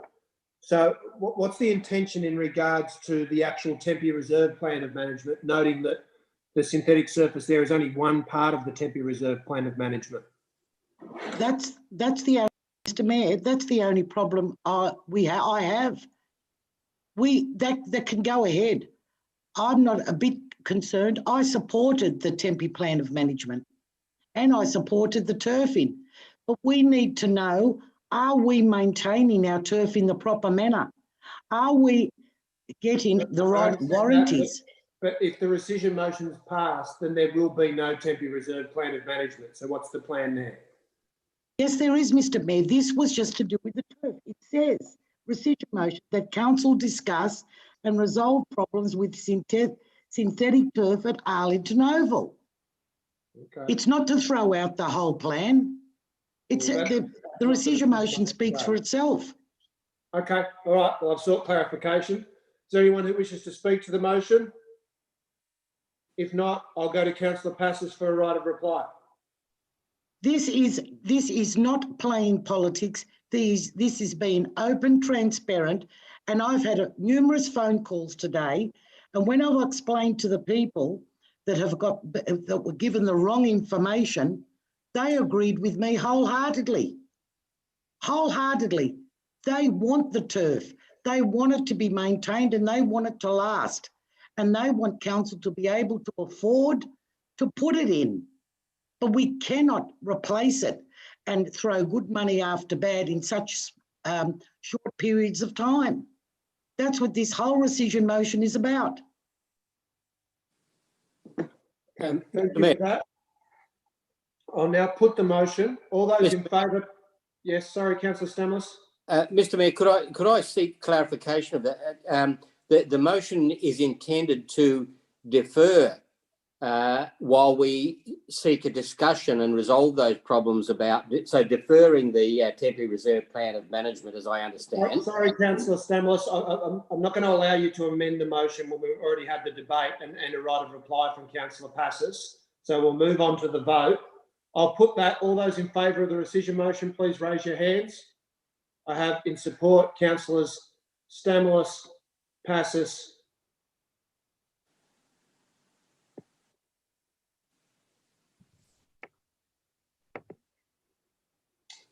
and I've actually lost Councillor De Cruz. I can't see her at all, but no one else has their hand raised. So let's assume for a moment that Councillor De Cruz is coming back and that she's in support of the motion.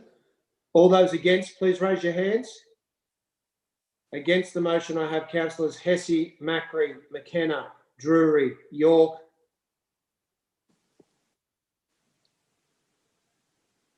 Lockie, Kiat. Can I just check Councillor Rescind and Councillor Steer? Are you for or against the motion? Councillor Steer is against. And Councillor Rescind? And Councillor Porteous is for. Okay, Councillor Porteous is back for the motion. So for the motion, I have Councillors Passos, Stamlis, De Cruz and Porteous. And against the motion, I have Councillors myself, Councillor Drury, Councillors Hesse, Kiat, Lockie, Macri, McKenna, Rescind, Steer and York. That has been defeated. Next item. That brings us to notice of motion. Item 7, notice of motion, completion of works Elizabeth Street, Ashfield Pocket Park. Councillor Passos. Yes, I didn't really want to put this motion up. I tried to have this resolved in-house. The photo that you have attached to this motion will show that there is only 3/4 of a fence upon a laneway, and you'll see the car parked there on the right-hand side. The The motion I have put up now is I would like the fence to be completed, and I would also like a shade cloth. I have been down to the site. The tree, the camphor laurel tree that's there, does not shade the playground equipment. The equipment has been brought forward to the front to the roadway. And the shade cloth, the officers report that the shade cloth will impact the solar panels on the house next door. It just cannot happen. We have an obligation that the children aren't playing in the sun, the full sun, and the fence needs to be completed. It just looking where that car is will show you why has the fence stopped. The resolution when I first put this forward to council for the upgrade was fenced with a lock-in gate. I cannot understand why it hasn't happened, and I cannot understand that for such a small pocket park the size of a backyard, I've had to carry on about this issue for so long. All I'm asking for is a shade cloth and the fence to be completed. Councillors might remember when I first put it up, the fence was very high wire fence. Now we've got a much lower fence and it's not completed. And I can't agree with the recommendations in the officer's comments. This would have to start to have special shadowing experts come out and everybody else. There is no way a shade cloth would interfere with the solar panels. The fence needs to be completed. It's a busy road. Families are using this park. They like the upgrade. The most disadvantaged people in Ashfield live in this area. And if we cannot deliver as the best to our ability, a safe environment, you can't, there's grandmothers there with 2 and 3 children. They cannot hold on and watch all the children.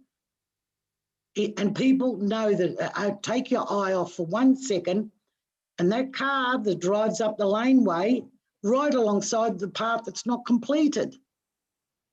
I'm really at a loss to understand why this issue has taken 3 years and it's still not completed.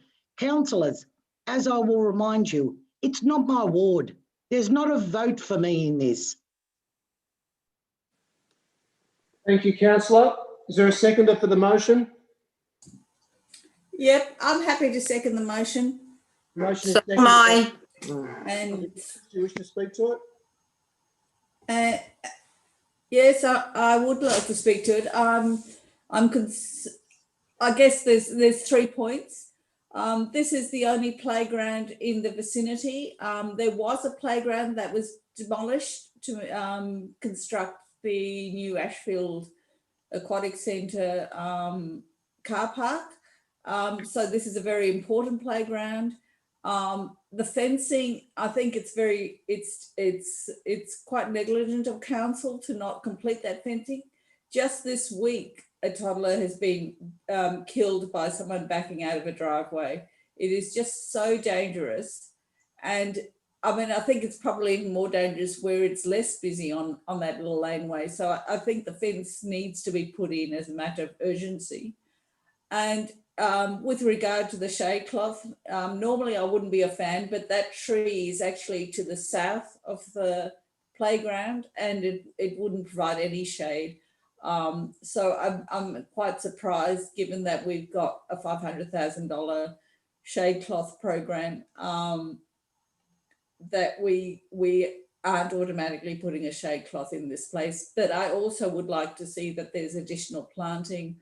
I looked at the community engagement. They actually identified shade as a significant issue, an adventure playground and planting. So there has to be much more planting. The shade cloth and the fence needs to be completed because it is the only playground in the vicinity. The other 2 playgrounds, I think the other parkland is not enclosed. So, and at Ashfield Park, at Ashfield Pool, you can't get in without paying. So I think we really do need to provide this park and make it suitable for the local neighbourhood. Thank you.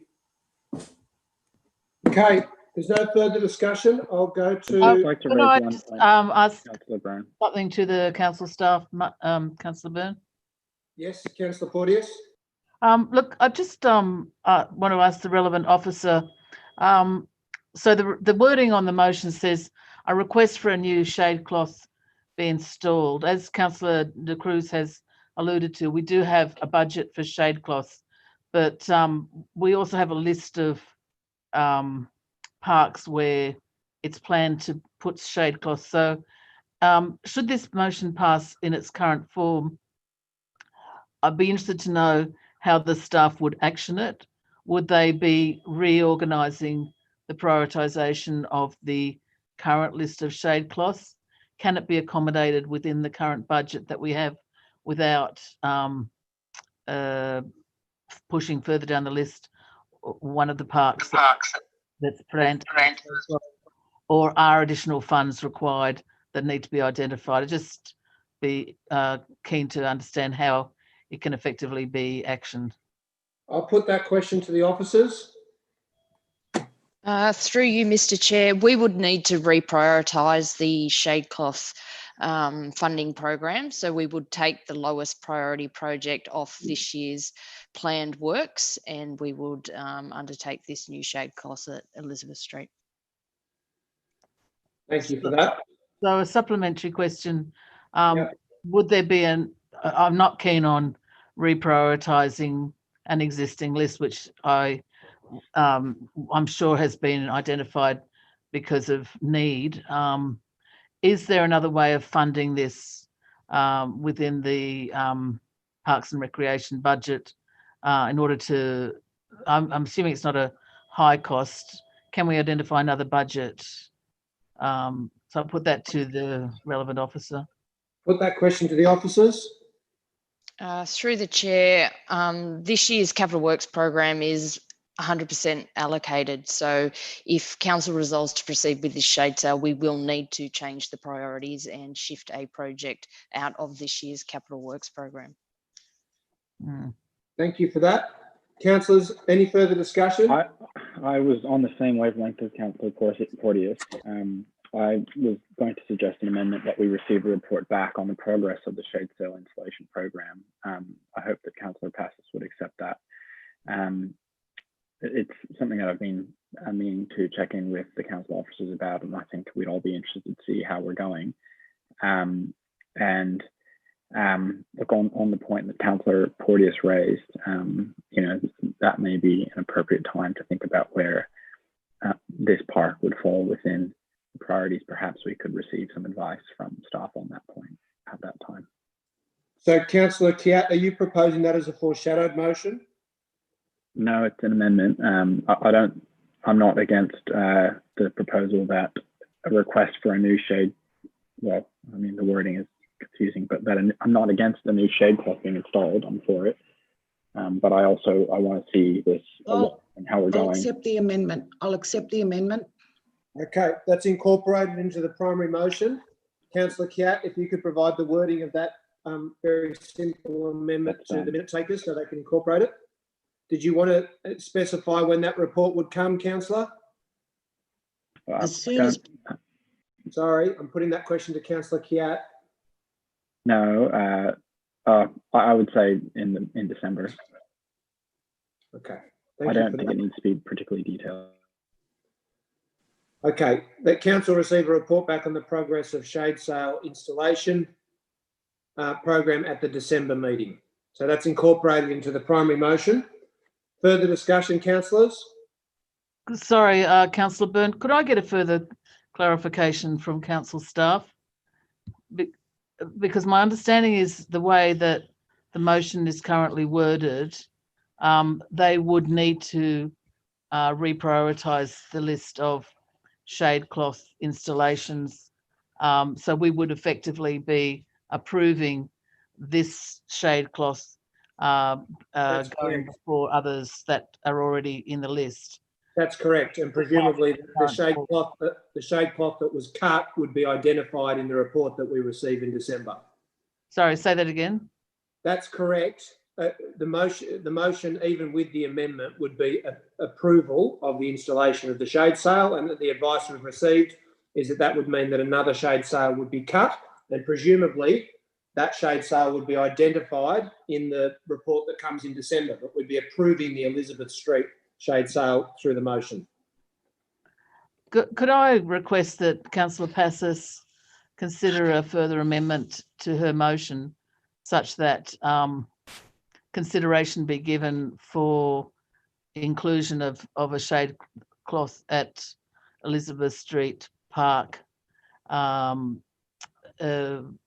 but prior to that, the progress on the shade sail installation program. No, I won't accept that amendment. Okay. Thank you for that. Okay, councillors, we've got lots of other items to deal with. Is there anyone who wishes to speak to the item who hasn't had a chance to? If not, I'll go to Councillor Passis for her right of reply. Mr. Mayor, the funds are there. We have Section 94 funds that have been incorporated to any works that any other councillor puts up that happens to have the numbers. This shade cloth, we are coming into summer. I was also going to ask for a bubbler. We need water too for the people there. They're leaving their units and walking down to the park. I know a lot of responsible parents bring water down, but children have accidents. We need water at the park too. I cannot believe that we are really carrying on this issue. I'm led to believe that Section 94 funds was used for Dawn Fraser. Now, if we're playing around and all this argy-bargy over a shade cloth, we might as well pack up and go home, Mr. Mayor. All right, the others are priority, and if they haven't been done, we need answers on that, why they haven't been done. And these are not extras. These are not gold tip things we're asking for people, they're basics. Now, I'm told that the upgrade of the park to date has cost $91,000. I'd be interested to have a look at that funding. And when we haven't even got a fully fenced area and we can't afford a shade cloth. So, councillors, I cannot believe, I wondered if people that are listening to this debate on such a minor thing that we need to do as a council, things that we're here for, this is what councils are for. We've got things on the agenda here tonight. We're talking about millions in synthetic turf. And we can't, we're looking for money for a shade cloth and to finish the fence. Councillors, the motion's there. It's up to you how you vote for it. Thank you. Okay, thank you for that. I'll now put the motion. All those in favour, please raise your hands. In support, I have councillors Stamoulis, Passis, Hesse, McKenna. Councillor Macri, I can't see your hand one way or the other. Yep, that's in support. Kiat, Steer. Or Councillor Steer, are you in support? Yes, I am. De Cruz, Rescind, and those against? I have councillors Drury, York, Lockie, and myself. That has been carried. Next item. Next item is cleaning regime for town centres. Councillor Macri, I'm getting quite tired, and so I just need to give my voice a little break for one item. Would you mind taking over the chairing of the meeting for a few minutes, and I'll come back at the next item? Yep, no problem, Chair. Thank you. Okay. It's Councillor Passis. It's one of your motions again. Would you like to speak? Yes, thank you. Well, you've seen the photos. One of them, ours came out very, very dark. And it's not just Ashfield. Residents have brought this to my attention on numerous occasions, and I took the time to go up and have a look myself and take some photos. And while I was doing that, I have occasion to go to Dulwich Hill. The bins in Dulwich Hill are even worse. Now, if you have a look at the other photo, that is our adjoining electorate, Croydon. The bins are pristine. Now, we spend a lot of money on this street furniture, and the reason we haven't made out, we have them in those materials, smart people have found a quick wipe over keeps it clean. It's really, really sad. I am told here from the officers' comments that the staff sweep the main streets every week. I didn't bring up that, but when they empty the bins out of the cages, the rubbish that's left on the ground is not picked up. I do not put these motions up because I have nothing else to do. I put these motions up that's brought to my attention. I always go out, observe for myself, and I really do not believe it is a good look for our council, especially with COVID, especially that we're also mindful of catching germs from each other, that we don't even want to go back to physical meetings. I don't think it is a problem to have our town centres clean. It's just, I can't understand why these things have to be brought up. We know this is our housekeeping. Housekeeping has to be done. So I want to know, what regime do we have? And I would like some answers. How often, it says here in the officer's comment, staff will arrange for the bins in the Ashfield Town Centre to be cleaned by the end of November. I have to raise, it's not just Ashfield. We need to have a look at all the shopping centres.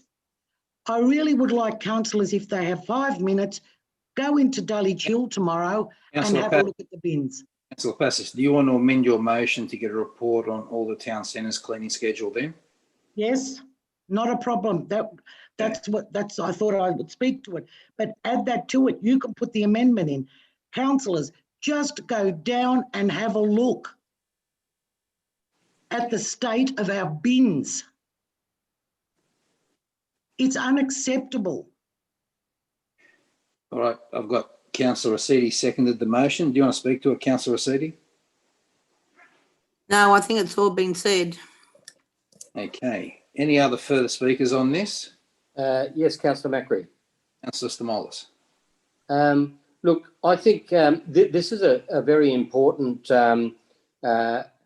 a bread and butter issue for the Inner West Council. The way that our town centres look, how appealing they are to our public. This is where our commercial activity takes place. It's where we'd go to restaurants and pubs and all of that sort of thing. And we really need to look at the care and quality of our town centres, right through from where I am in Balmain to Rozelle to Dulwich Hill to Ashfield, right through into Marrickville, etc., etc. And I think it's extremely important that we understand what those service standards are.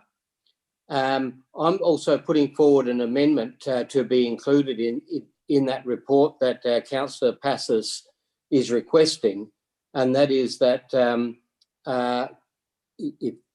that's good, that the report detail town centre cleaning schedules in nearby councils. And in fact, we may even be able to share some information with neighbouring councils about how this is best done. Look at the quality, the service standards again. I think it's wise to think through these issues, and it shouldn't be a negative process where we're criticising the look and feel of certain areas. It should be a positive process, looked about improvements to future quality of service, whether we can engage with other councils to look at, as I say, to look at their standards as well. So I see this as a very positive motion and in line with what our community would want, so I'll be supporting it. Thank you. Okay. I believe our service standard is that our shopping strips are cleaned daily. Okay. Any further speakers on this? Councillor Macri? Yeah, Can I just... Well, Councillor Macri. Yeah, okay. I think I had, is that Councillor Lockie first? It is. Look, just a question, probably to the movers of the motion, Councillor Stamos and Councillor Passis.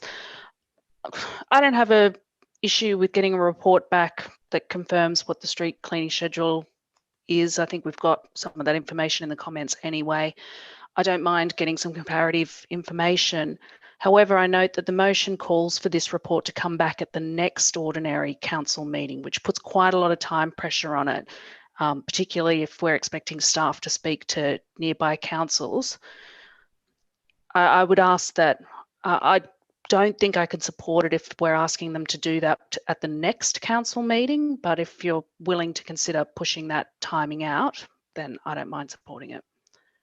Yeah, I think Councillor Stamol's amendment does make it a little bit more difficult for staff, definitely. So Councillor Passis and Councillor City, are you happy to extend that out to when possible, or? No, when possible's never. Okay, I would say to the December meeting. I would accept the 2 meetings. I might ask the staff if that's going to be possible to do the benchmarking. It might mean that the benchmarking comes later. Through to the relevant officer, is it possible to deliver that report with some benchmarking of nearby councils? What time frame would you need?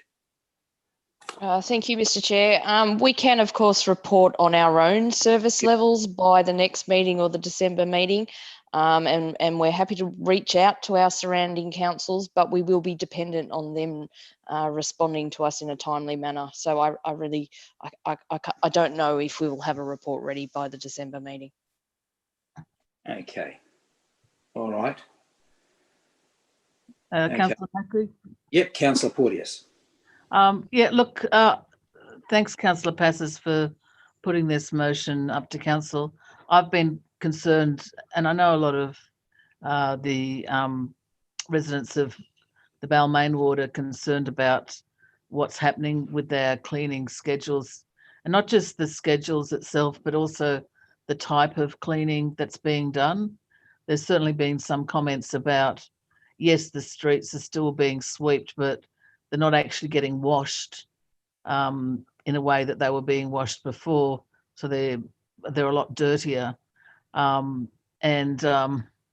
think there's also questions being asked, and I would like to know myself just what changes have occurred since the amalgamation, because certainly other comments that I've received are that, since Leichhardt Council was possibly amalgamated, that the streets have got dirtier and they're not being cleaned as often.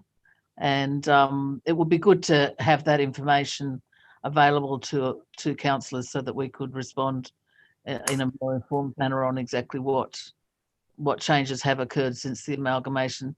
So can I ask Councillor Passis if she could include in the motion 2 things. One, not just the cleaning schedule, but also the type of cleaning as well, so that we're capturing whether they're sweeping, whether they're washing, because I think that's equally important as the schedule itself. And the other amendment would be, and any changes in the cleaning schedule and type of cleaning since the amalgamation of the 3 councils. Yes, I will accept that, and I would also accept bring it back in February, because am I closing now, or I will accept if you're going to accept that, Councillor Porteous, are you able to send that typed up, that amendment, or yeah, with some difficulty. Can someone type that up for Councillor Porteous and send it in? You might have to talk to someone. Yeah, I'll do it. Just give me a minute. Okay, all right. So, Councillor Passis, do you accept Councillor Stamoulis's amendment? Yes, I do. Incorporate information, Councillor City, you accept and that? And I also would say February. That's right. Look, what Councillor Porteous has raised is also another aspect of this. Of the former Ashfield Council, we used to steam clean our footpaths in the CBD, and it hasn't been done since before the amalgamation, even before that the councils were sacked. And the footpaths are stained, they're dirty, they weren't the proper material used in the first place. That goes a long way to make people happy about their council area, their neighbourhood and their shopping centre. How do we expect restaurants to be clean and not discard rubbish and to have respect for their environment if the council doesn't do it? It's the same as the issue I brought up with the illegal posters. We must stick to this. If we're not seen to be doing the right thing, if we're not taking pride in our service delivery, how do we expect the residents to have pride in our areas? With COVID, with everything else, you know, it's just, we should have been even more diligent in the cleaning. As I said, I have not seen anybody wipe over our street furniture, and I have noticed it in other areas. This COVID was serious, and I hope to God we're getting out of it. And I hope these, what they said on the news tonight, that they have found a vaccine for it, and I hope to God it works. The COVID has really put us back, but this is beyond COVID. This is showing pride in our council, and we must do it. I really don't think it's too problematic to speak to surrounding councils. We've got emails, we've got telephones, we can ask what they're doing. So councillors, I hope I have your support on this. Okay, I'll put it to the vote. The amendment has been, Councillor Stamos's amendment has been incorporated as well. Just a moment, I haven't got the wording yet for Councillor Porteous's amendment. Because I can't type that fast. I think we've got it captured in the motion. The council receiver reporting. Actually, it's already in there, Lou. It's already. Okay, yeah. That's good. Thank you. Just clarifying. Didn't want to miss it out. No worries. All those in favour say aye. So I've got Councillor Stamolis, Councillor Ass. Councillor Hesse, you're against? No, he's in favour. Okay. Councillor McKenna is in favour. Councillor Jury, you're against. Councillor Steer is for. Councillor Steer is for. Councillor Kiat is for. Councillor De Cruz is for. Councillor Porteous is for. Councillor Porteous is for. Councillor Rasidi, Councillor Lockie and Councillor York is for. Then Councillor Byrne isn't here. So against is Councillor Jury. Is that correct? Is anyone else against? All right, we'll go to the next option. No summation. Fees on pools. Councillor Passis. Thank you, Councillor Macri. Well, I think everyone's read the motion. I'm getting numerous phone calls from people not knowing what are the costs to attend the pool. The pool is a community service for our community, and there are a lot of people that are not interested in the extras, but they want to know what the fees are. And by the officer's report here, it seems like we haven't got it down pat ourselves before we opened.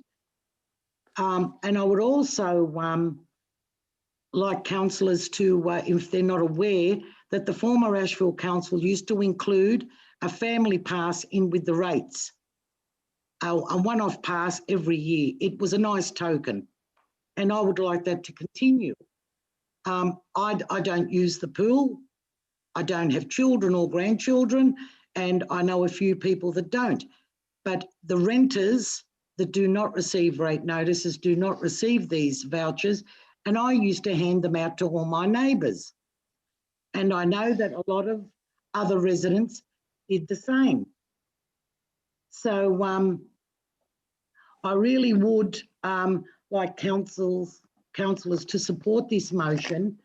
What we need to do We need a survey on what we charge at our other pools, how we can harmonise the charges. If people subscribe, put in subscriptions to use pools, are they able to be used at other pools? They told me that they look up the council website, they can't access it properly, they don't understand what's being said. In layman's terms, we need something to come back, and we need it to go up on the council website and maybe sent out with the rate notices exactly what people are up for. And I would also like councillors to support the continuation of the family pass to the pool, and the learn to swim classes.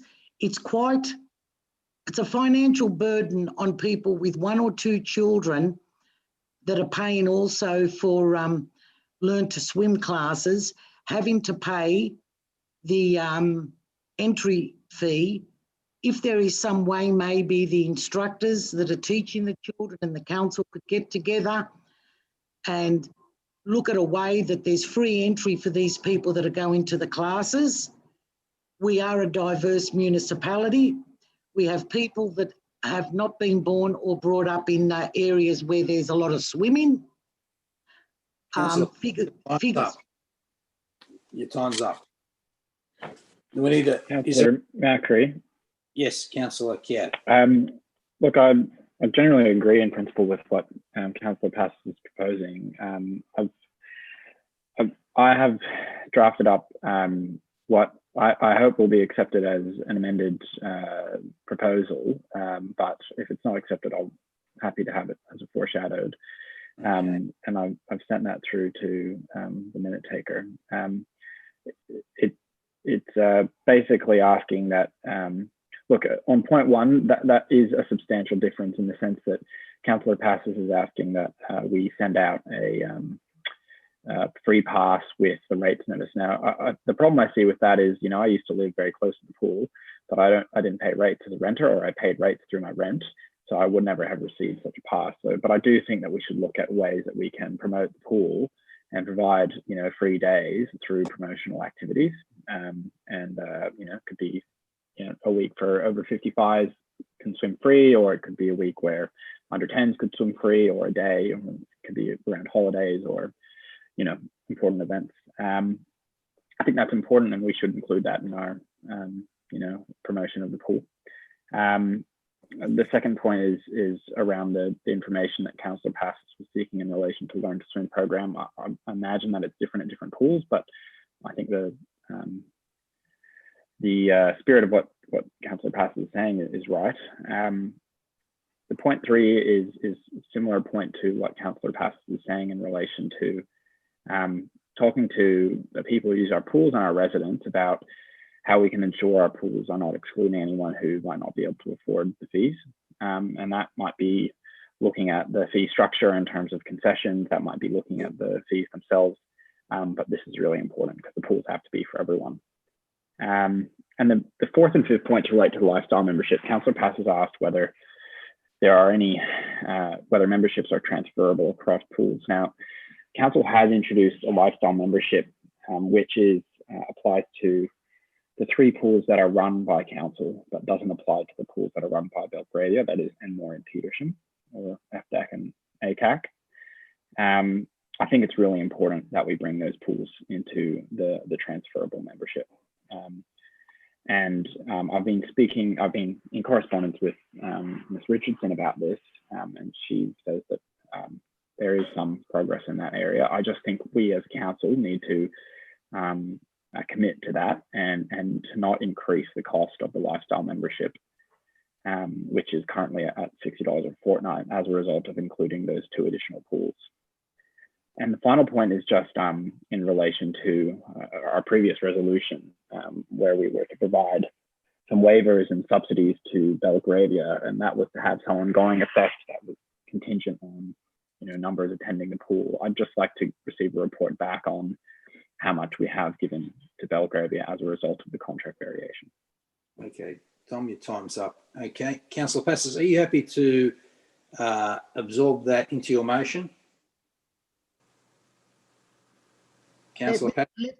I don't think I can support point 1, but I can support all the rest.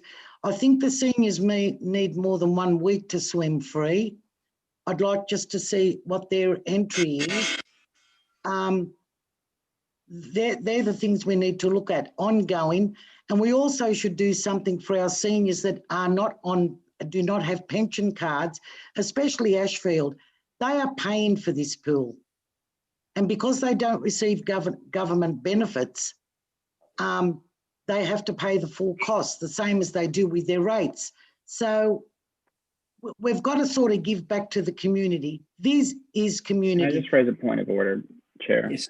Yes. And sorry to interrupt you, Councillor Passes, but look, it's fine if Councillor Passes doesn't want to accept it, but I don't think we need another speech on it. Yes. I beg your pardon. I beg your pardon. You don't need to go talk about the whole thing again. You're accepting point 2, 3, 4, 5. Yes. Okay.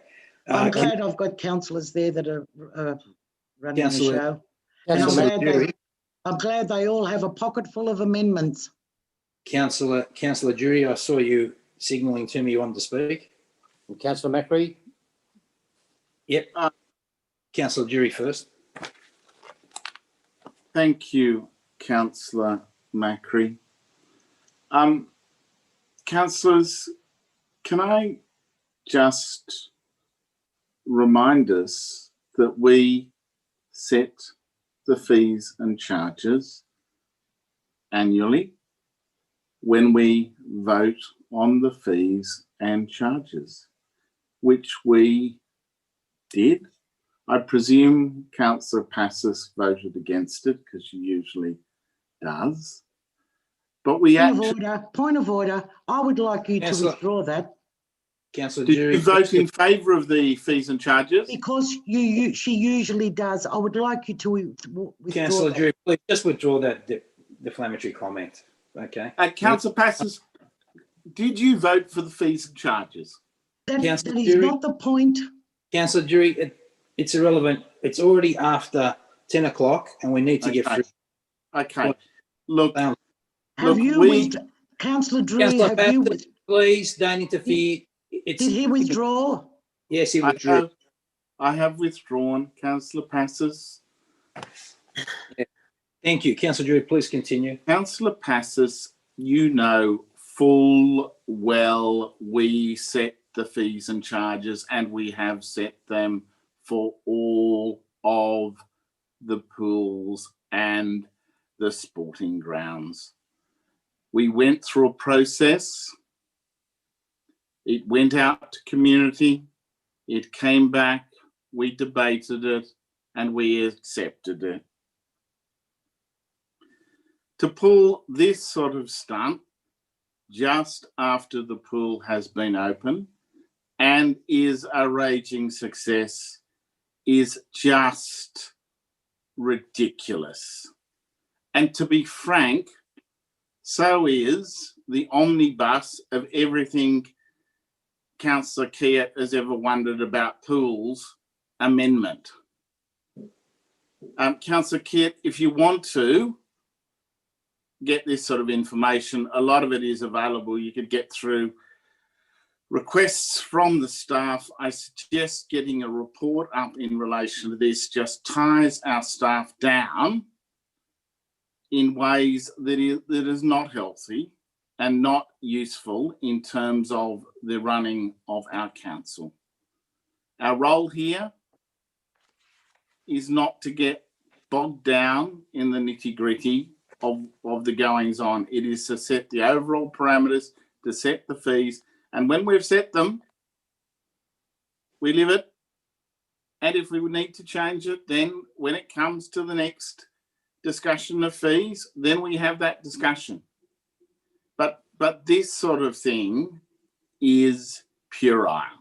I urge all councillors not to fall into this trap. Councillor Stamoulis, you wanted to speak? Thank you, Mr Mayor. I might remind Councillor Drury that our fees and charges document is 140 pages some pages have up to about 60 different fees and charges on it. So multiply that by 140, that's a lot to digest. So, so any council that was to raise any issues right now from that document that are pertinent, particularly with the opening of an aquatic centre, I'd see as quite a relevant issue. Now, Councillor Mackley, I would like to raise a further amendment. Hopefully that will come up on screen. That council report back as part of that report, and I hope Councillor Passos accepts this.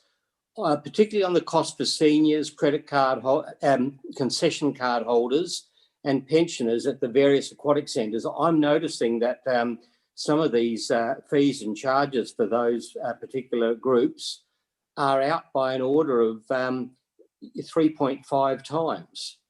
Now, I want to make sure I'll give council the opportunity to present that data just in case I'm not reading the reports correctly, but I would like to see that data come back. Now, we have a brand new state-of-the-art aquatic centre sitting in the middle of Ashfield. We also know that the average income, or the median income, I should say, of Ashfield is 26% lower than that of the entire inner west. We need to make sure that the fees and charges structure work in the interests of the people from Ashfield accessing their own centre. And I'm particularly concerned with the prices that these groups, seniors, concession card holders and pensioners, might be paying at Ashfield. And if they're deterred from going there to the centre that was built with a special rate variation, whether they can still get to that centre. So that's very, very important to me. I hope that Councillor Passos accepts that amendment, because it's a group that I'm particularly interested in. Thank you. Thank you. Yes, yes, I accept it, and thank you for that, Councillor Stamoulis. Okay, so I'm just checking. Is there a seconder for Councillor Passos' motion? Yes, I'll second it, yeah. Councillor Stamoulis, okay. And Councillor Kiat's amendment, is there a seconder for that? I'll second that. You're going to second his amendment? Yeah. Yes. But you don't want to incorporate it?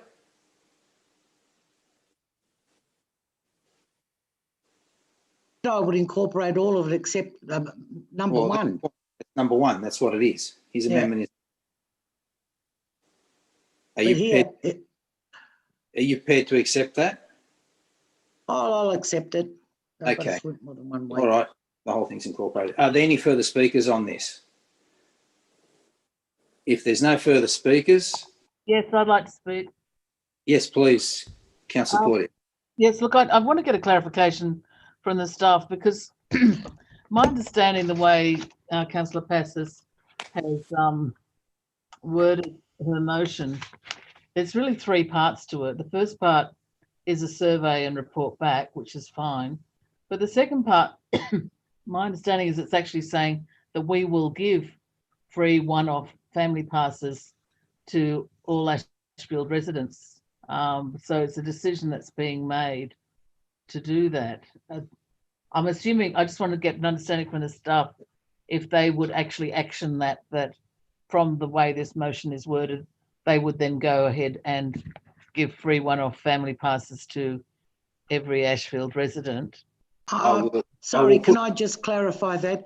It was that it continues to what we did previously. Which is give free passes. That's free family pass. I understand that there's a history there. It's just that I guess I'm a bit concerned. I knew nothing about it. And I don't know what sort of... Perhaps you should receive a report on it, Councillor. My question is, will the staff interpret this that they will then go ahead and give free one-off family passes? Through the chair. Through the relevant officer, yeah. Yeah, through the chair. As acting general manager, I took it that there was an inclination on the part of council to understand the issues that have been raised by Councillor Passos, and I took it that we would not be actioning any element of it until you had actually considered all of the information. Thank you. Thank you, Brian. So if that's the intention of Councillor Passos, as well. Could we just have a final sentence there, which, you know, if this was added, I'd be happy to support this, just saying that none of these to be actioned until the report is brought back to council, just to clarify. Well, I don't think it can be implemented because the rate notices don't go out again till next year. It's when the first rate notice goes out. You're happy to incorporate that, Councillor Passos? Yes, I'm happy. Okay. All right. If there's no further speakers, we might put it to the vote. I write a reply, don't I? You do, but it's getting well after 10 o'clock now. Yes, I know that, Councillor Macri. All I want to say is, councillors, if you speak to your residents, they're not sure what's going on. And as Councillor Stamoulis pointed out, and I thank him for that, the income of Ashfield residents, the units we have, the makeup of our ward, especially Ashfield, from people that come from countries that swimming is not high on the list. If you stood outside the pool and watched the people that take their kids down to swim classes, it would be problematic financially wise for these people to be paying for the lessons and for the entry fee. We must look at doing something. Councillor Drury pointed out that we adopted all these fees at a time. We are in charge of our council. We are in charge of our destiny. We can change policy. We can change things. That's what we're here for. We're not here just to change what a certain number of councillors want to change. This is for the good of the whole municipality, the whole local government area. Even if councillors wanted to, from different areas, have a free one-off family pass sent out to their ratepayers in their wards, I don't have a problem with that. We are not here just all about, here's your rates, pay them. We must try to do something, give something back. Thank you, Councillor Passos. All right, all those in favour, raise your hands. So I've got Councillor Stamoulis, Councillor Passos. Councillor Hesse, what are you doing on this? You're against? I'm against, yeah. Against, yes. Councillor McKenna, you're against. Councillor Drury is against. Councillor Kiat is in favour. Councillor Steer, where are you sitting on this? Against. Against? Against. Okay. Councillor De Cruz, you're in favour. Councillor Rescind is in favour. Councillor Lockie, you're against. Councillor York, you're against. Councillor Byrne is still away. All right, I'll support it. I'm supporting it as well. And Councillor Porteous. Sorry, Councillor Porteous. Right. Okay, so that's been carried, I believe.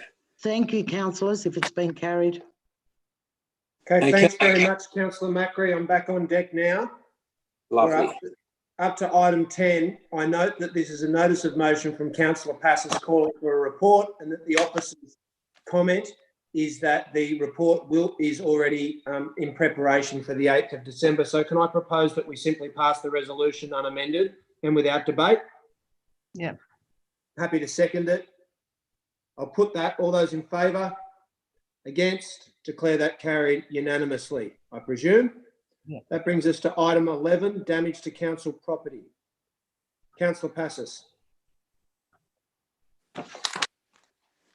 Yes, you have the two. Sorry, Councillor Passos, just a moment.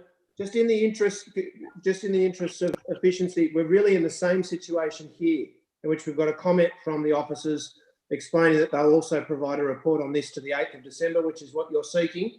So could I suggest that we skip over any debate on this as well and simply pass your resolution unanimously? Yes, Mr. Mayor, and really, I don't appreciate, no need for debate. Mr. Mayor. Yeah, sorry, Councillor Passos. I thought you'd agreed that we could pass it unanimously. Yes, Mr. Mayor, I do not agree with the way you treated item 10. You did not even give me the courtesy to move the motion. Please treat all councillors equally. No, Thank you. I do, Councillor Passos. I thought I had your agreement that we should just pass your motion unanimously. If you'd like to debate it and have people voted against it, then Mr. Mayor, you did not even ask me. Please, you could have asked me, Mr. Mayor. Okay, That's all I'm asking. Should we vote unanimously in support of your motion, or should I adjourn the meeting so that you can interrupt a bit longer? Okay, I'll put the motion moved by Councillor Passos, seconded by myself. All those in favour? Against? Declare that carried unanimously. Item 12, Councillor Passos.